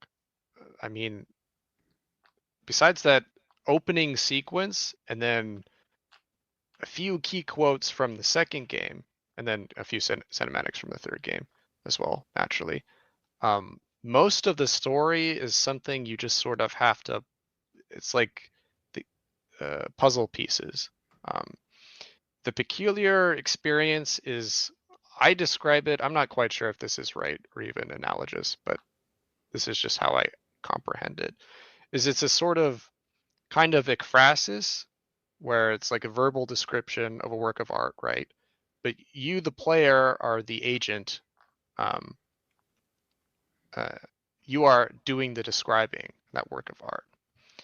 And so people have sort of, I guess, described the game as, and also sort of made fun of the way the narrative is delivered as, well, you could sort of hallucinate or conspiracize based off of what limited evidence the game gives you of what's, actually going on. That's maybe a criticism I'd levy at Elden Ring, but in Dark Souls, because the game is so well constructed and everything is so meticulously interconnected, that especially for Dark Souls 1 and the level design in particular lends itself to this kind of storytelling. But I only want to say that the opposite is sort of true of Dark Souls 2. Dark Souls 2 is sort of maligned as like the least Souls-like of the series, in a sense that it's a little more sequential than the other ones, and also very expansive. Like levels are like really long. It's poorly understood how things are interconnected. Like, for example, there's like this really weird part where you're like in a forest and you take an elevator up and you find yourself in like a completely novel environment. It's like a volcano type place, and you look around and you like can't quite understand in your head how this particular biome could be connected to the other biome. It's a more loosely put together game. But we get the figure of Aldia, who probably has the most famous quotes in the series, which I can read off, and then you can tell me how this might fit into your broader understanding of what you've been saying. He like visits you sporadically during the game. He'll like light a bonfire and then he like explodes up. He's like this. He's like a living tree, like a malformed tree, like a jack-o'-lantern almost. Like a form of God who's trying to rectify himself. I'm serious. Like, you could understand that. Like Shiva sends his agents. Like, I'm not talking about Shiva as in like the Mahindupa brown people deity. I'm talking about the God of secret consciousness, of Jehovah, whatever you want to call it. God. Mm. You know, he does send out his agents to save like the world, but it doesn't mean that his idea of saving the world is perfect. This is why I was trying to quote the David Hames Smith book, and I'll just read it really quickly. I won't even use this as my quote for the episode, as you both know that I do, but maybe I will use a quote from a different book of his. But he addresses this in the first chapter. So this is from The Blazing Dew of Stars, my personal favorite Kabbalistic book. The first chapter is called Reaching Beyond God. The core of a spiritual system may be best summarized by how it articulates creative essentiality in the manner of functioning. The questions that probe this issue, reflect the deepest profundity. What is the basis of manifestation, and what is the unmanifest in relationship to it? Okay, and then this is from a different page, but it's in the same chapter. The creative mystery is poised at the gate of the familiar, half in and half out. In discovery is no escapist fantasy. It opens through immersion in precisely the space of display we find ourselves in. However, habitual expectations must be displaced in order to open the cognitive scope needed to recognize its profound nature. A working view is required which depends on the cultivation of special mental skills.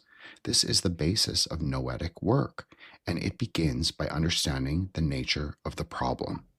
So by even discussing the paradoxes of itself and saying that we are not actually limited by the expression of God in the lower world, in the Asya of Malkuth, but by actually looking to the stars, raising our heads to the crown, looking higher, seeing ourselves as Aeons, seeing ourselves as saints, seeing ourselves as Scions, or as potentially being able to inhabit those qualities, simply from having this discussion, we have built the foundation to understand and rectify the paradoxes of the game itself. Anyways, this is very meta and very Kabbalistic, but I just wanted to say that because I think that that is sort of what people misunderstand about Kabbalah. It is about God, but it is not about God within creation. And I also think that talks about the painted world. That reminds me very much of Maya. That reminds me very much of the consort of God himself, the Shakti. She is just as imperfect. That's why I often reject when people are just like totally about the divine feminine. Like, yes, she is the eminent one. He is the transcendent one. Okay.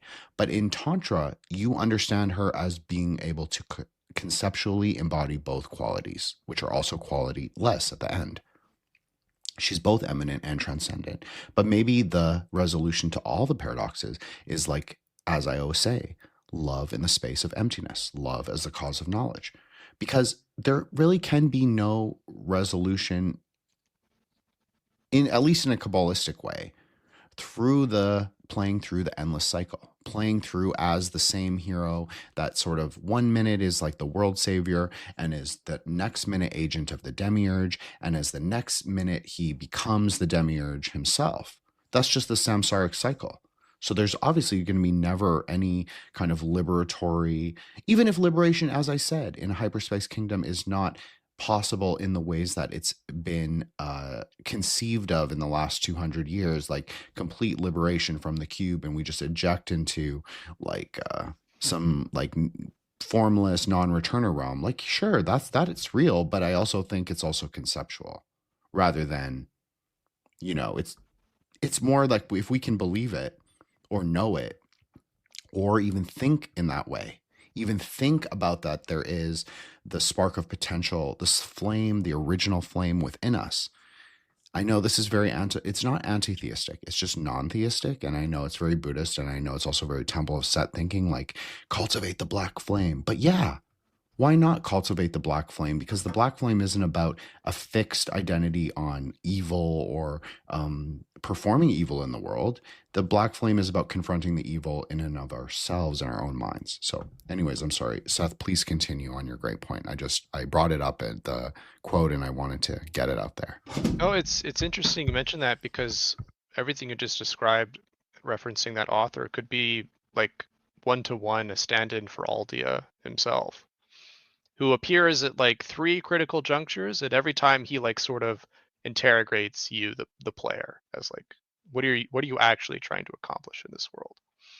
And he has a few quotes which sort of like form the bedrock of my own reading and understanding of the whole game as well. Because like I said, everything is based off of like loose lore and loose item descriptions and where you found those items and speculating on how any of these things are like interconnected. So like the 2 key quotes when he appears to you is that, for one, he describes life is brilliant, beautiful, it enchants us to the point of obsession. Some are true to their purpose, though they are but shells, flesh and mind. One man lost his own body, but lingered on as a head. Others chase the charms of love, however elusive. What is it that drives you? The previous figures, he's addressing like bosses you encountered right up until you met him. But he's essentially asking you like that. And then the next quote is once, when he's describing Gwyn and like his own understanding of the world, is like, once the Lord of Light, i.e. Gwyn, banished dark, and all that stemmed from humanity. So darkness stemming from humanity conclusively. And men assumed a fleeting form. These are the roots of our world. Men are props on the stage of life, and no matter how tender, how exquisite, a lie will remain a lie. Young Hollow, knowing this, do you still desire peace? So those 2 quotes really inform my understanding of Gwyn as being this perfectly malicious figure. because this is the only time in the closest the game ever comes to stating outright, like just like explanations for events that have transpired within the game. And so it seems, especially in Aldia's presentation, because he's literally like this jack-o'-lantern, like he erupts from the ground as like this tree, but the tree is like on fire, and he's erupting from the bonfire itself. So seems to be speaking to this Setian flame that you have been describing. It would not like a surprise carnal me. fire, like a Mhm. carnal fire, just like in Tantra. We would, like in the medieval time, that they would circumambulate around a burning body, like a cremating body, not someone you murked or anything, but like an actual body on the cremation ground. You would circumambulate around it, and you would, if you were in Indian Tantric, but even for Buddhism, not all kinds of Tantra invoke the Mahakala, the laughing god. But I do think it's interesting because the jack-o'-lantern, he's very trickster, right? Like Mhm. any kind of like depiction of the jack-o'-lantern, he can smile, and he can also look very sinister, and he can also hold a scythe or scythe or whatever you want to call it. And I think that that's what it's talking about. And also that the tree is blazing. That's the whole idea of Mhm. Kabbalah, but it's not blazing in like a Sufi fire where it's like the flame of annihilation. Like, I always tease you when you do the emoji with the two hands, because that's what it means. It's blazing in the fire of annihilation. No, in the real conception, even in the Sufi, there's deeper Sufi conceptions of like the Merkaba journey and all that. It's the sparks of splendor that appear before you. That's why I always use the metaphor of fireworks or diamond thunder, lightning, because it is those. It's the wonderment. It is not the heat itself. That's why I emphasize the point about formless fire or heatless fire. And that's also where the jinn emerge. Like I was thinking that the whole time, like there's something very jinn-like, not me, but like the sort of spiritual category of being that is inhabiting at least the first game. Mhm. Shadow people who are without the flame. Jinn are made from the formless or the heatless smoke or whatever. So they don't inherently, smoke doesn't inherently possess flame, but it might actually possess heat because there are particulates within it that are combustible. But in and of themselves, they don't actually have the spark. Just like the people don't have the spark, just like the hero, he's looking for it. Maybe it's exists in him a little bit, but he has to reunite the flame. And the flame is both an intensely powerful weapon and a tool. But it's also like imagining how we can utilize the flame. Like, do we turn the flame against ourselves? Do we turn the flame against creation? Do we turn the flame against God? Do we turn the flame against heaven? Or do we use it as a tool? I don't know. I'm just positing a kind of Gnostic, Kabbalistic rectification for the idea. But I think it touches on everything that you were talking about, Seth. I think. Mhm. I think certainly for the Hollow Lord quest line, especially in the third game, that seems to be the crux. Ultimately, they fail because of the shroud of their own ignorance, right? If they truly understood the nature of Gwyn's curse, then they wouldn't seek to supplant him, because they would realize that, well, it doesn't matter. We're just going to become a stand-in for Gwyn. Like Gwyn's oversoul, like, because the final boss you fight in Dark Souls 3, right, is sort of like this amalgamation of every single lord of cinders that has sacrificed himself to reignite the flame. And then in the second phase of the boss fight, it's sort of this like demonic zombie Frankenstein amalgamation sort of assumes its original essence as Gwyn and like uses his a similar or the almost the exact same move set as Gwyn does in the first game. So even if you were to replace that with your own like Hollow King figure, like the game implies with other endings too, like if you just choose not to reignite the flame, like we just walk away, fuck it, this doesn't matter, this is gay. If I'm not going to win, then I'm not going to play, right? even then that's a choice, because the ending for that specific ending, it cites that, or it states in the closing cinematic that there's like embers that may one day like recombine, suggesting that the cycle will just start over again even if you let the flames rest. So no matter what, the house wins.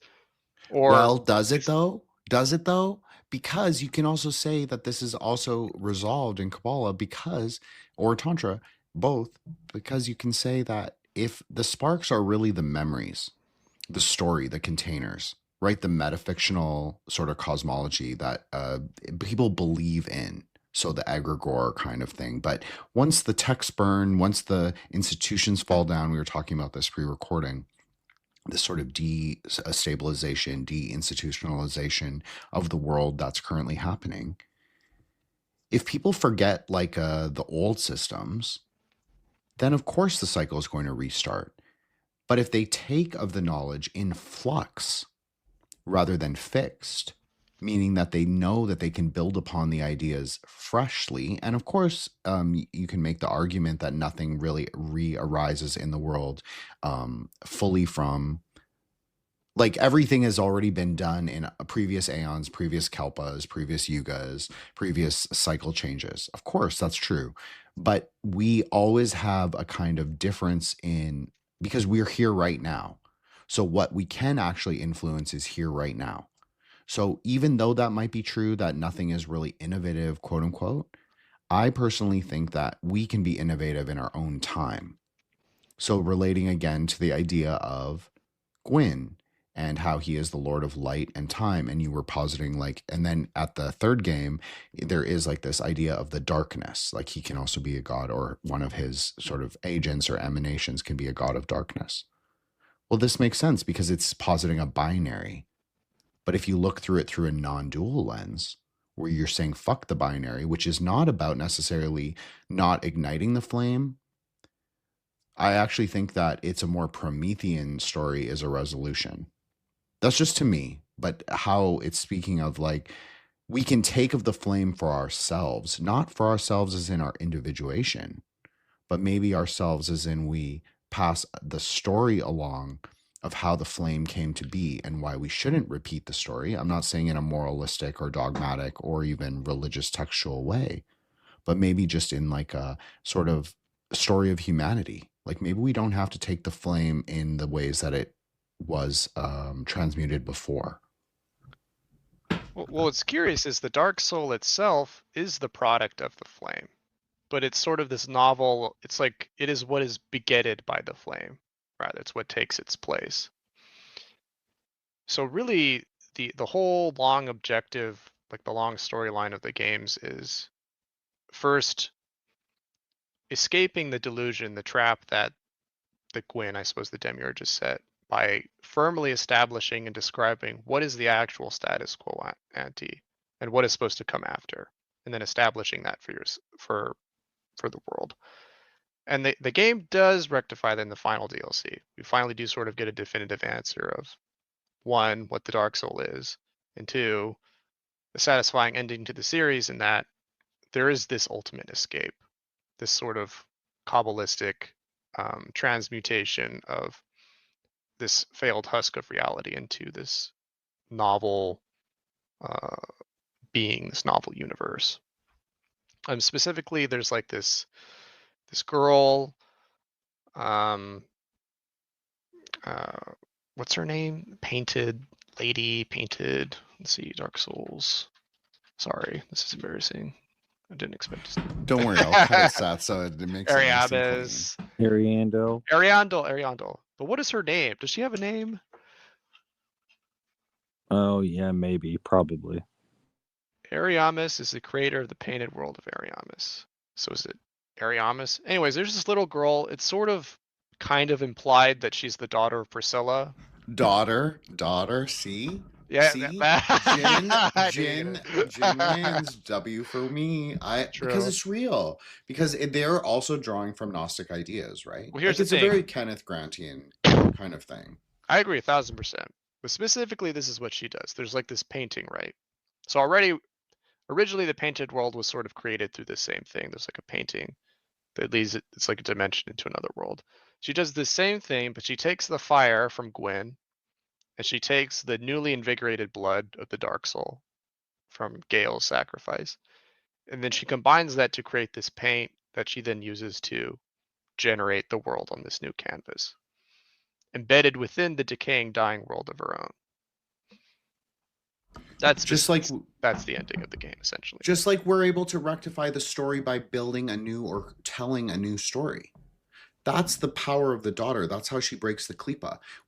It doesn't necessarily fix the old world. Just like in the thing, just like you're saying, the seed of the old world, the decayed world is still there. The Qlippoths are always still there, especially in our Aeon. We haven't moved into the golden age. We're in the silver age, and that's fine. Because what is the potentiality of the silver age?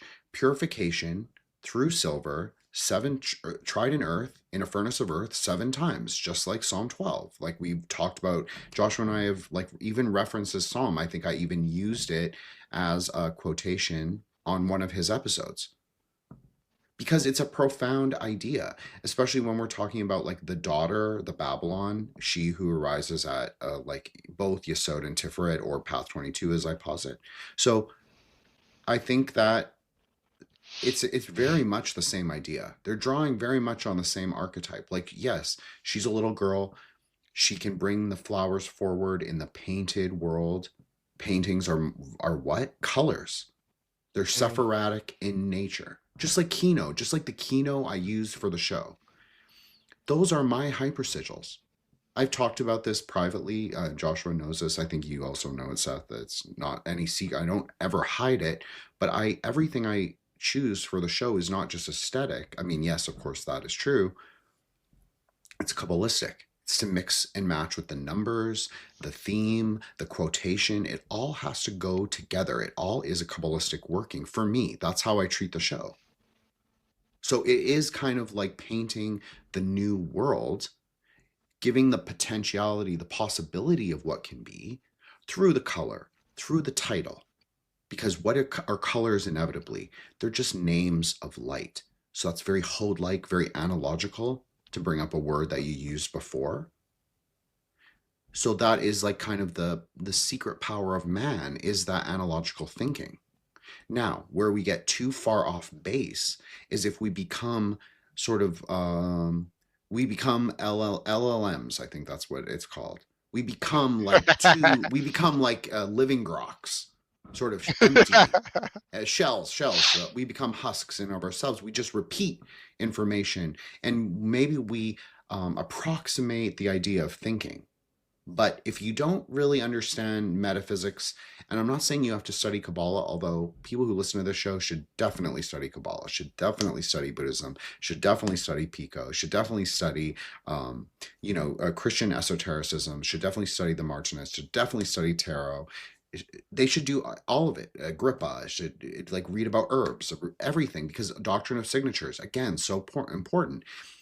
But doctrine of signatures and all the correspondences, if you want to talk about like Liber 777, all of that can just be folded into the tree, into the Sephira, into the colors themselves. That's why I always emphasize like color is both the outer presentation of the tree, but it's also the most secret, because it's also at a layer experiential.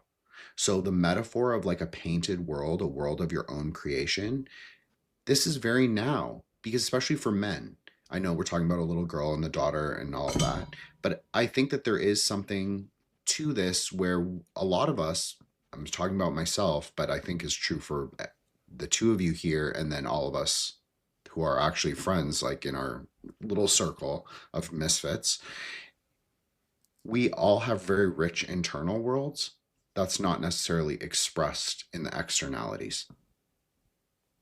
So in a way, you can say that the idea of the daughter as the Aeon arising in your own mind, that is also our world of internalities. Well, I mean, speak for yourself, Jen. I'm a runway model in New York. I'm a billionaire runway model.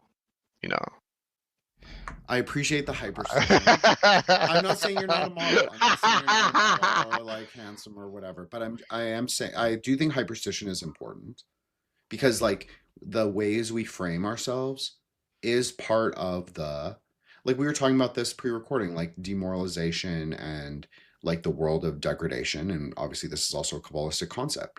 So the words that we speak into the world do have potentiality. Do they have total meaning? No. Are they absolute truth? No. But I do think that I think reality is very malleable, is what I'm sort of positing, I would say, through this whole episode or this whole series that I've done with Joshua and then now with you, Seth, is that reality is very malleable. And you can say this is like I'm a chaos magician and all of that, or like I'm trying to burn the ark down because I've got like a rebellious nature. Yeah, true, 100%. I own it.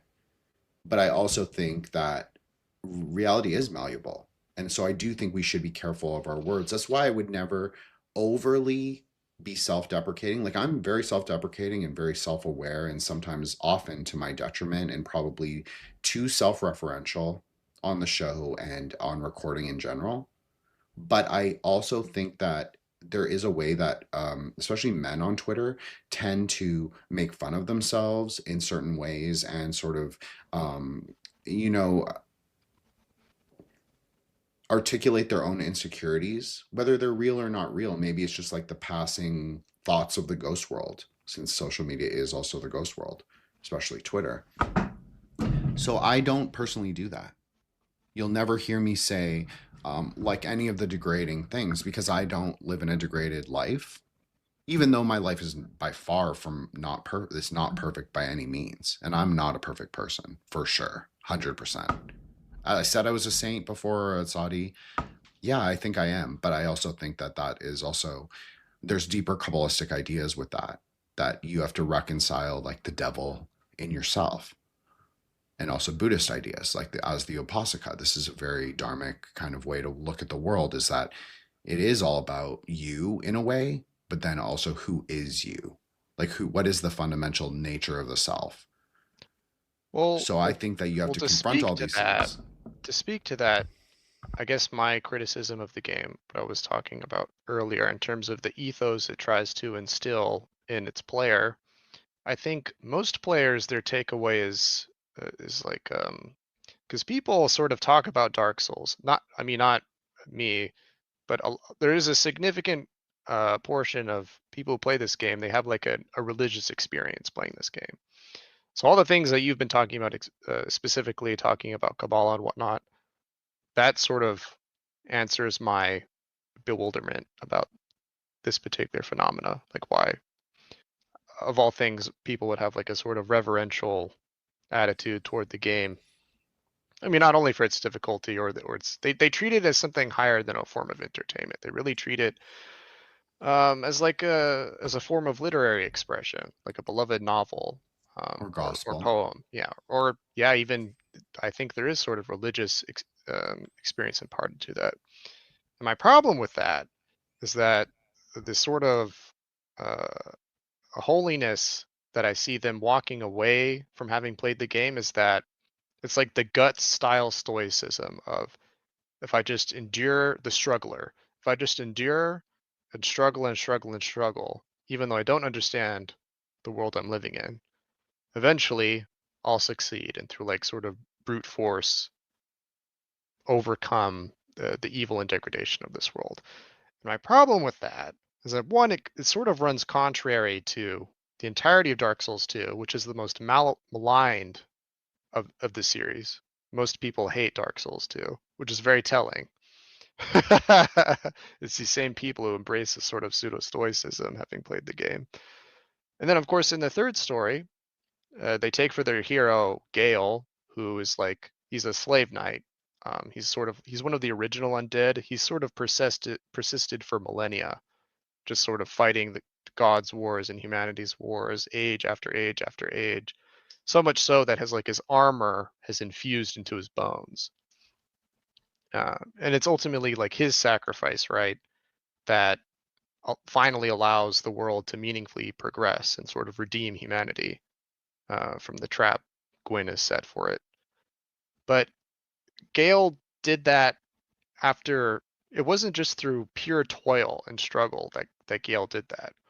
It was through like a sort of rigorous interrogation of who and what he was, persisting across epoch, and then like there was a sort of intellectual and spiritual capacity and agency that Gale has as a character that is often overlooked by these types, and that Gale wasn't just being stoic.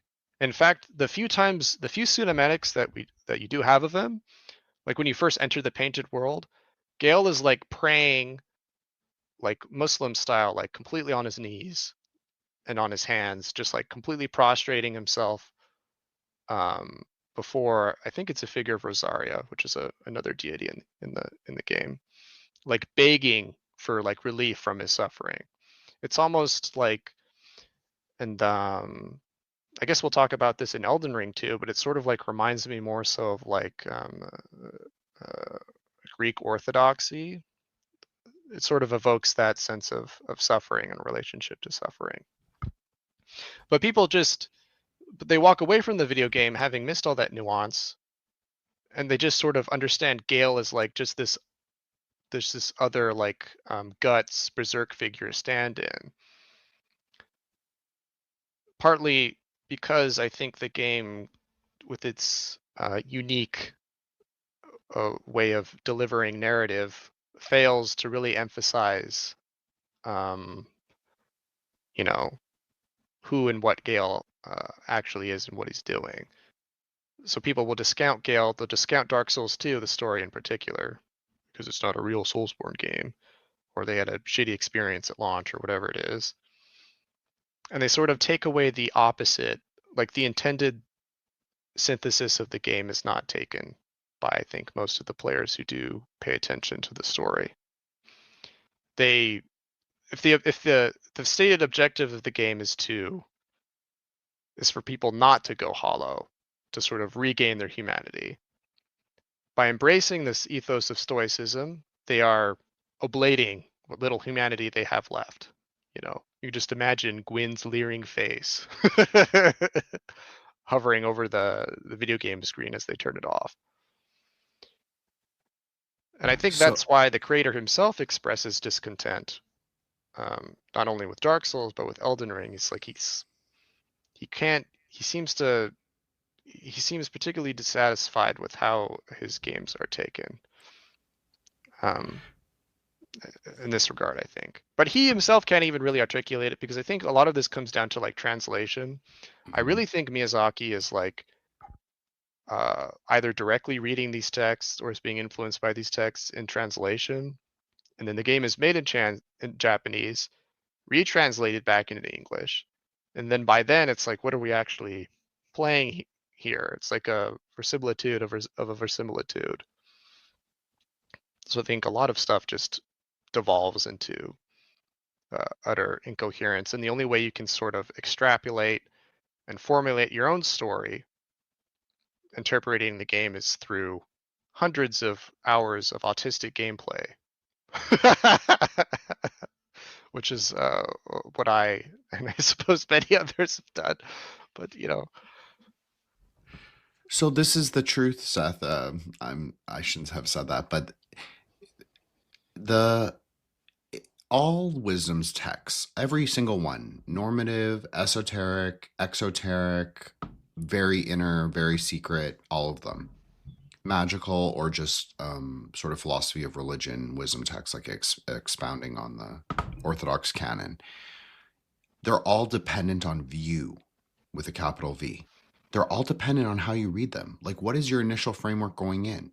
If your idea is a more Western stoicism, and I have tattoos, I won't say, but many of the, I mean, people know that I have lots, but I mean, I have some that are specifically Stoic thinkers. So I'm a big fan of this. Obviously, Marcus Aurelius. We talked about this pre-recording, but like Jin Aurelius, the gilded one, the golden boy. There's something interesting there. I'm just saying. But you know, the idea is also that if you have a stoic view where you're, and I'm not anti-stoic is what I'm saying, but I'm anti-stoic in how it's interpreted. And I think that the problem is like stoicism, especially on Twitter, but especially maybe in the 20th and 21st century, gets interpreted as kind of like a bite your leather belt as hard as you can and sort of like power through the degradation. Stoicism is cuckoldry. Exactly. Well, that's the popular meme, right? But there's also elements of a stoicism in Buddhism, maybe not stoicism itself, but concepts that could be considered similar. But because I don't see myself as like a hero or an anti-hero in particular, I see myself as a sorcerer, number one, or a tantric, or a Kabbalist, whatever. I don't really care about those labels anymore as much. But I would say that because I think the transmutation of reality and the self is possible. I'm not talking about transmutation necessarily of the physical being through gross acts of anything like that, of like medicine or intervention, but I'm talking about processes of consciousness at the quote unquote quantum. So I think that you can't look at the tree as if the tree is primordial truth. And yes, Joshua, I am talking about something Ike brought up, but he is also drawing from Kabbalah and also drawing from, as we've discussed or I mentioned many times, David Haim Smith. So the tree itself is not primordial truth. This is exactly how Buddhism would understand. Like the marga itself is not primordial truth. It's all relative.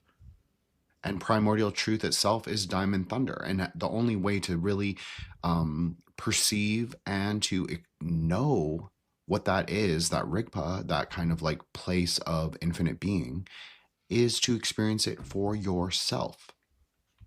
So it has to be on the path of the Magi. It has to take place in that way.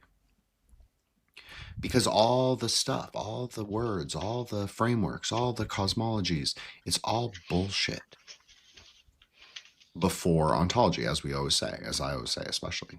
But I think that sort of responds to that, Seth, is that you have to look at the tree as constantly in flux. You have to look at it as constantly evolving, constantly moving, as well as your own mind is moving with it.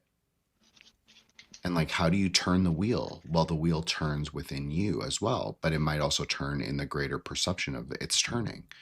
So even though Dark Souls 2 is much maligned, and then there's obviously translation issues and view issues, it doesn't really matter that much. It doesn't even matter if the fandom rejects 2. It may be not all the fandom, but a part of it, because as long as it is a continuation, a sort of propagation, a new branch, a new root of the series, continuing the gospel, the Gnostic gospel element of the series, which I posit that it does have, as long as it does that, it's fulfilling its greater mission. So even if his view of Stoicism or the fandom's view of Stoicism is limited and they think it's just like buckle down, bootstrap, like walk through the carnal ground, which partly that is life. I mean, we all know that. The three of us definitely all know that through experiential, sort of lived, quote unquote, lived experience. But it's also something else. And there's also something else there. And there's something else in our connection with others. And there's also something else with love. We won't get into that. But well, I will say my particular issue with it is not just like a nerd issue, like, oh, this is, or I'm not trying to be condescending either.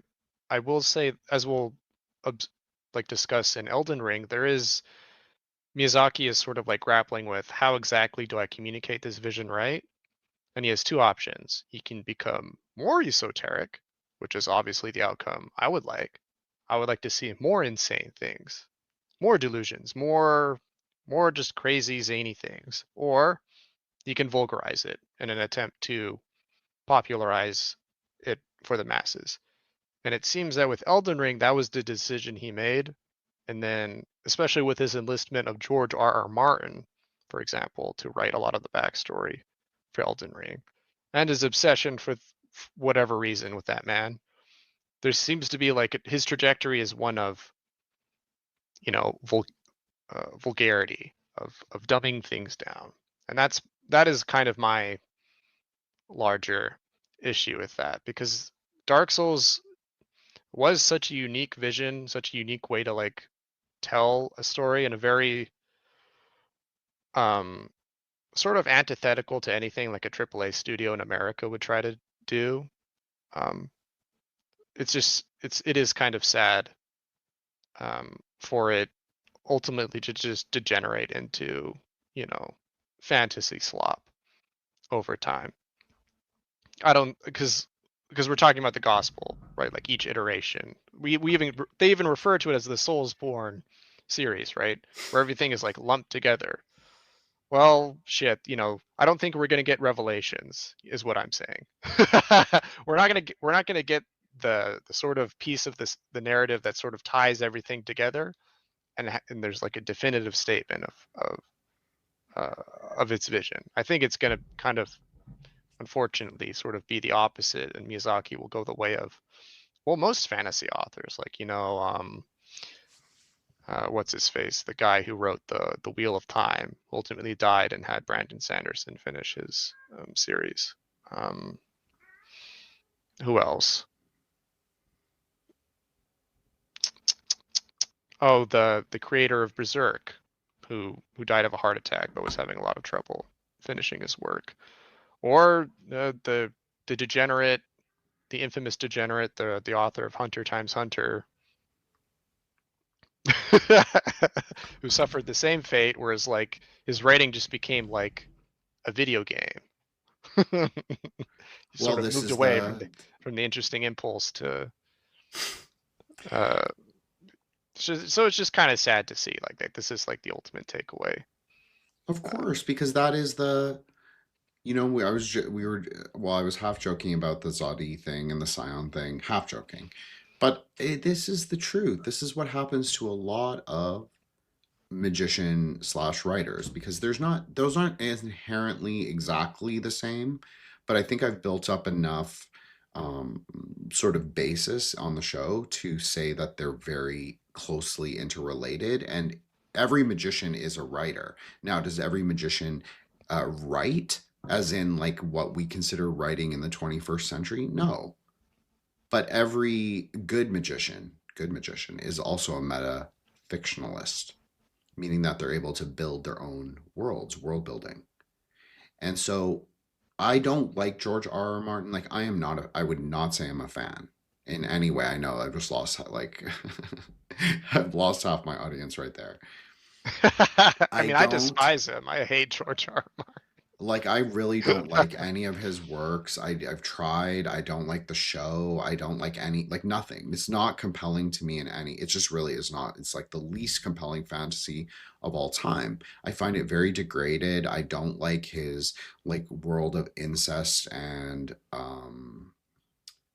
intrigue. Incest and intrigue. I think that's a way that his work has even been described before. I'm not into that. But I also think that, look, it's all about how we take it. There's a part where an author's work, I spoke about this with Dustin Cole. There's a kind of poetry that does not have authorial voice. Even though we tend to place a large emphasis on the idea of the auteur, of like Shakespeare as the primordial author, whether he was or not, you know, that's an interesting magical working in and of itself. We won't get into that, but there is a work that lives outside of whomever the identity of any writer or any fictionalist is. Just like we'll use the perennial example from the show, L. Ron Hubbard, clearly a magician, because he was a deep occultist. I'm not saying he was like a great like thing. He was like able to manifest every goetic in the circle of summoning or whatever. Or that he even saw Babylon, or, you know, they just weren't like high on a peyote trip or whatever it was. I don't know, but I'll tell you what, he was a magician. And so his legacy lives on through the metafiction that is Scientology. Now, does that mean that everything that people believe that consider themselves in that sphere of Scientology, does that mean that he originated every single thing? No. Because it's expanded canon, it's expanded universe.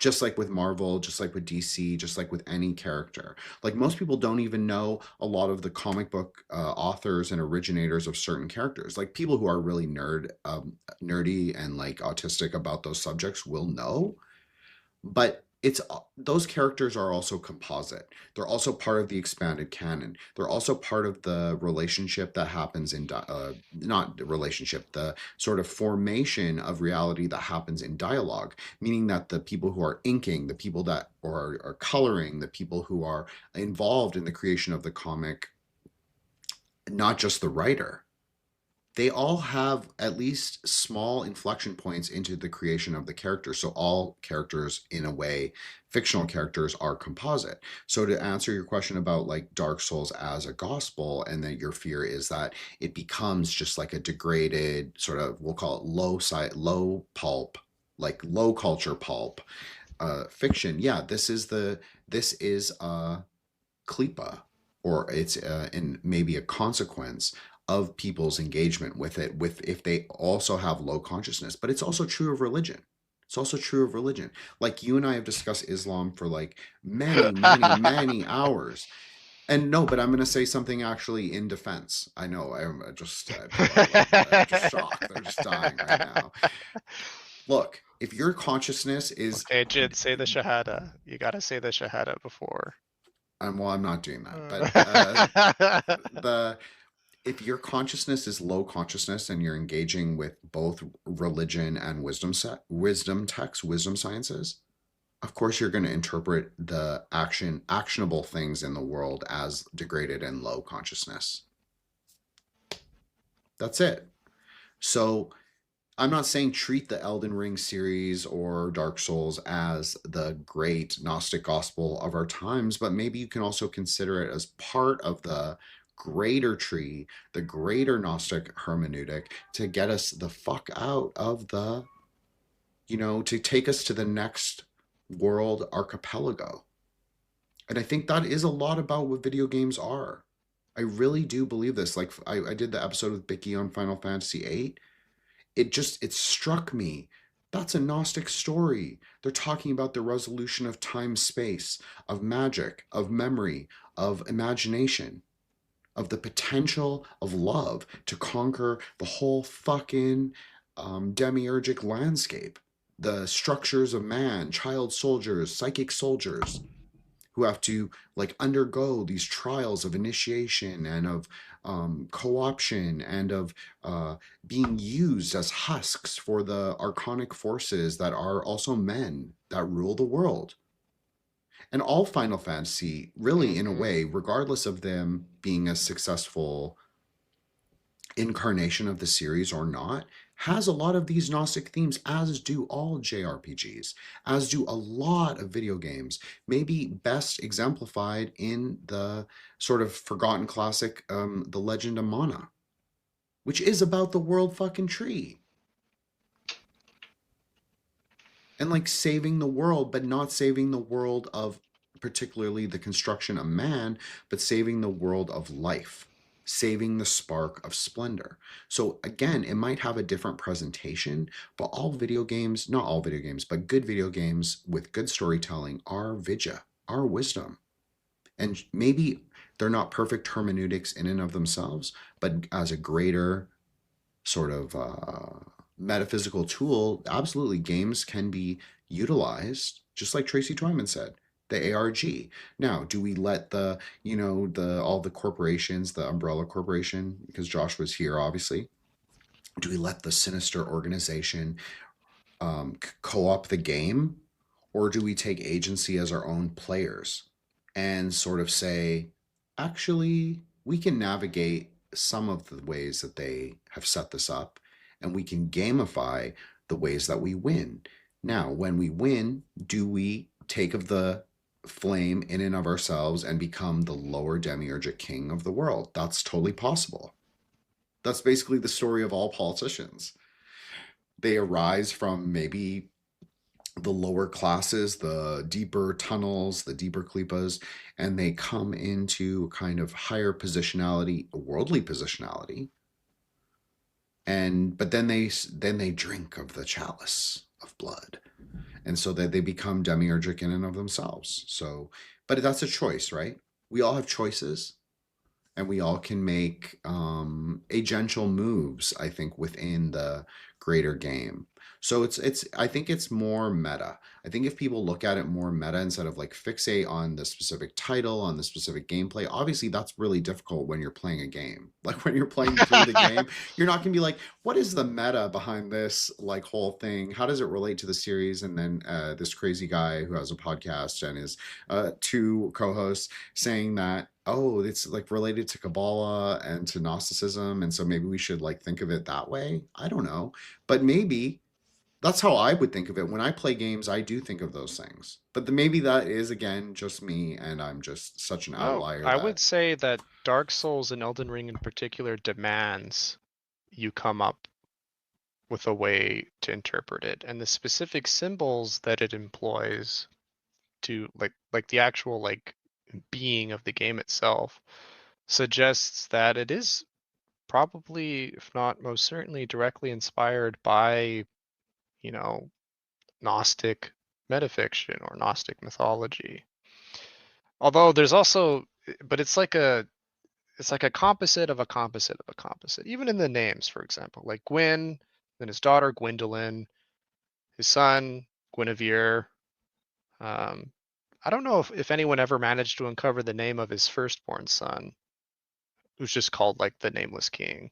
But he specifically for Gwyn's line, he employs sort of like vaguely Welsh names, which is interesting that, you know, the ultimate Satan is specifically portrayed in sort of Welsh trappings when the actual mythology sort of suggests the opposite in context to the rest of the world. And this element of like decoherence or incoherence in the game, I guess what I get a little sad about is that if as a JRPG, it's really just a reflection of like Western literary canon or aspect of it, let's say Gnostic esoterica. If the reflection is just that composite incoherence, it's like, well, how can you salvage nothing from nothing in a way? That would be my most pessimistic interpretation of the all the series. world is empty, and all the words are also empty, not nothing, Seth. Come on. Empty. Indeed. Empty as massless and luminous, just like Jesus in the sepulchre. And I'm not even Christian. And I'm still saying that there's something true about that. There's something metaphysically real about that. Whether we take that story as being literal, which I'm against literal readings. So that's what the whole thing is like, I think it's process of consciousness. You play the game, you ascend into a higher state of awareness. Does that mean anything? Not really. Awareness is just what you do with it. Okay, you went through this noetic experiences, you've passed through the gate, the threshold, and you come out the other side, you've gone to death, come back, true knowledge, higher knowledge, and you come back down. Or you've seen higher, you've seen Kether, and you have seen the pink ray, at least from a certain vantage point, whether that's Dath or whether that's Kether itself or whether that's Hokmah. That's a question, right? Or even Binah. Some people say that you can see the pink flashing from Binah as well, but it's not at Binah itself. It's actually at Kether. Anyways, neither here nor there. But I think it's interesting to posit that what do you do with that information? What do you do with the kind of thing? Do you present it in a story? Do you present it in a gospel? Like when they're talking about like the gospels were divinely inspired, and like when Luke is talking about Mary Magdalene in the tomb, and like there's a specificity about that speaks to Sephirotic experiences. That doesn't make the story less true just because it contains an inner and secret meaning. But it also depends on like how we interpret it. Do we build whole churches around the idea of a rising and dying God? Maybe that's part of like the perennial story. But again, I'm not a perennialist. So for me, there's a flawed model, but it's not that the story itself is flawed. It's that the story is a container, a klipa, not inherently negative, a vessel for the deeper meaning of the truth. So that's exactly what the game is to me. It's a klipa, not inherently negative. I'm not even saying it's degraded, and I'm not saying it's even of low consciousness. It is simply a clay vessel, a physical media vessel that takes place on the digital, on the land of delusion, on the tail of the dragon, on the Ketu, because Ketu is the software, Rahu is the hardware, meaning the disc itself and the video game and the like console. If you play it on a console, if you play it on PC, that's a little different. Maybe but the computer itself is also Rahu. It's the physical manifestation of man's flame, of his sort of spark of awareness, of his Promethean force. So I really believe that, but it's all about how we use it, just like with any tool. So you come out, you play it, you come out the other side. Okay, great, you're a Gnostic. Tie a red string around your left hand. Cool. But like, what do you do with that? Do you go on and live your like Normieville life? That's totally fine. Do you go on and become like an esoteric chud cell like us? Yeah, that could be. But it depends. It's like everybody's going to make that choice, or has to make that choice really for themselves. You could also let that sit in the seeds of consciousness in your mind. Forget about that you ever played the game. Live till 100, have 20 kids, have 20 grandkids. Then you basically are reincarnated eventually, and maybe that is when that story, that Gnostic story, or that hermetic experience of playing the games, maybe that's when it manifests. Maybe it's not even in this life. Maybe it's in the next life. Maybe it's in the next 17, use a magic number, the next 17 lifetimes. Who knows? But like, let's I believe in like what we have done in this episode has been really the discussion of like what the game is. So if people who've played the games now listen to this, they don't have to agree with anything that I've said, or they can think I'm like fucking, too into Kabbalah. I'm a Jew. Okay, fine. Like whatever. I don't even care.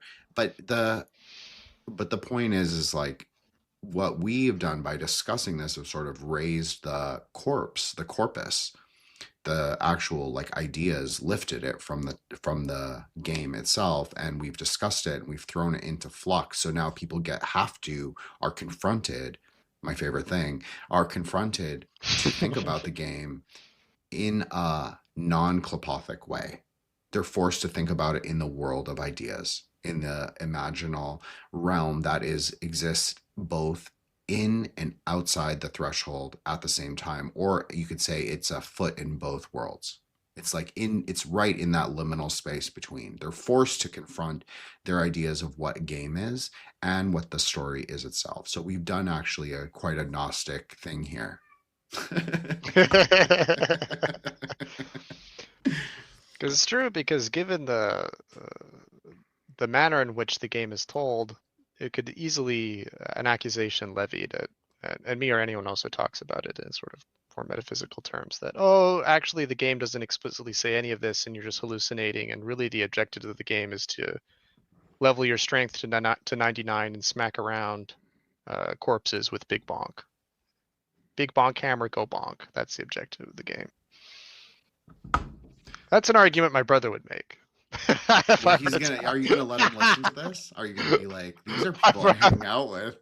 I can't tell you how many times I've tried to talk to my brother about Dark Souls and just get the same. He's an engineer, so he gives me should be good at Kabbalah. The engineer snark, the blueprints are the world, as Joshua said. As my father often, the only philosophy he learned and abides by is Occam's razor, which I don't think he necessarily like implies or applies rigorously. It's more a matter of whatever my common sense tells me is right, which I think is a good heuristic to abide by 90% of the time. Well, I agree with you, and I think this is a great place to close it for this episode. The next time we will talk about Elden Rings. So hopefully we will do that sooner rather than later. Joshua, you've been quiet for a little while. Do you have anything you want to say, brother? Maybe he fell asleep. True grandpa. Okay, well, I'll plug follow Joshua at W Birkin Umbrella. Follow us at the Grey Lodge at thetruegraylodge.com, TRVE graylodge.com. We're on Spaces and YouTube live Friday nights, Friday night Gnostic Mass. So we do very much what we've done tonight. We discuss a topic or several topics, maybe from the timeline or maybe from something else, maybe media market literacy in a Kabbalistic way, or a Jinn way at least. And of course, I'm joined tonight by Seth, who is also, I would say, a co-host on the Spaces. He comes in and out, but sort of that is how we set it up for the little Nagas like him, so they can come in and out as they will, as they, as they want. And they come into the circle of magicians, the circle of consent, the circle of the unks, although Matt's not really an unk. But I appreciate it, and I'm really glad that we were able to do this. And Seth, at least plug your and since you will be reappearing on the show. And thank you so much. I appreciate it. And if you have any final words about the series, Dark Souls in particular, please close with that. Yes, I am a will-o'-the-wisp in the swamp of Twitter. I come and go, I reappear. At BB or B Bibliomancer. If you want to follow me. I hardly ever post anything, and mostly I'm just kind of a terminal, annoying reply guy to people I think are funny. That's really my only presence on Twitter besides the Spaces that I also infest with Jinn. Black librarians have to stick together. Yes, sir. As for Dark Souls, I mean, I really think it's a Gnostic fairy tale. Maybe we should have led with that. But Dark Souls, Gnostic fairy tale. New World, Gnostic fairy tale.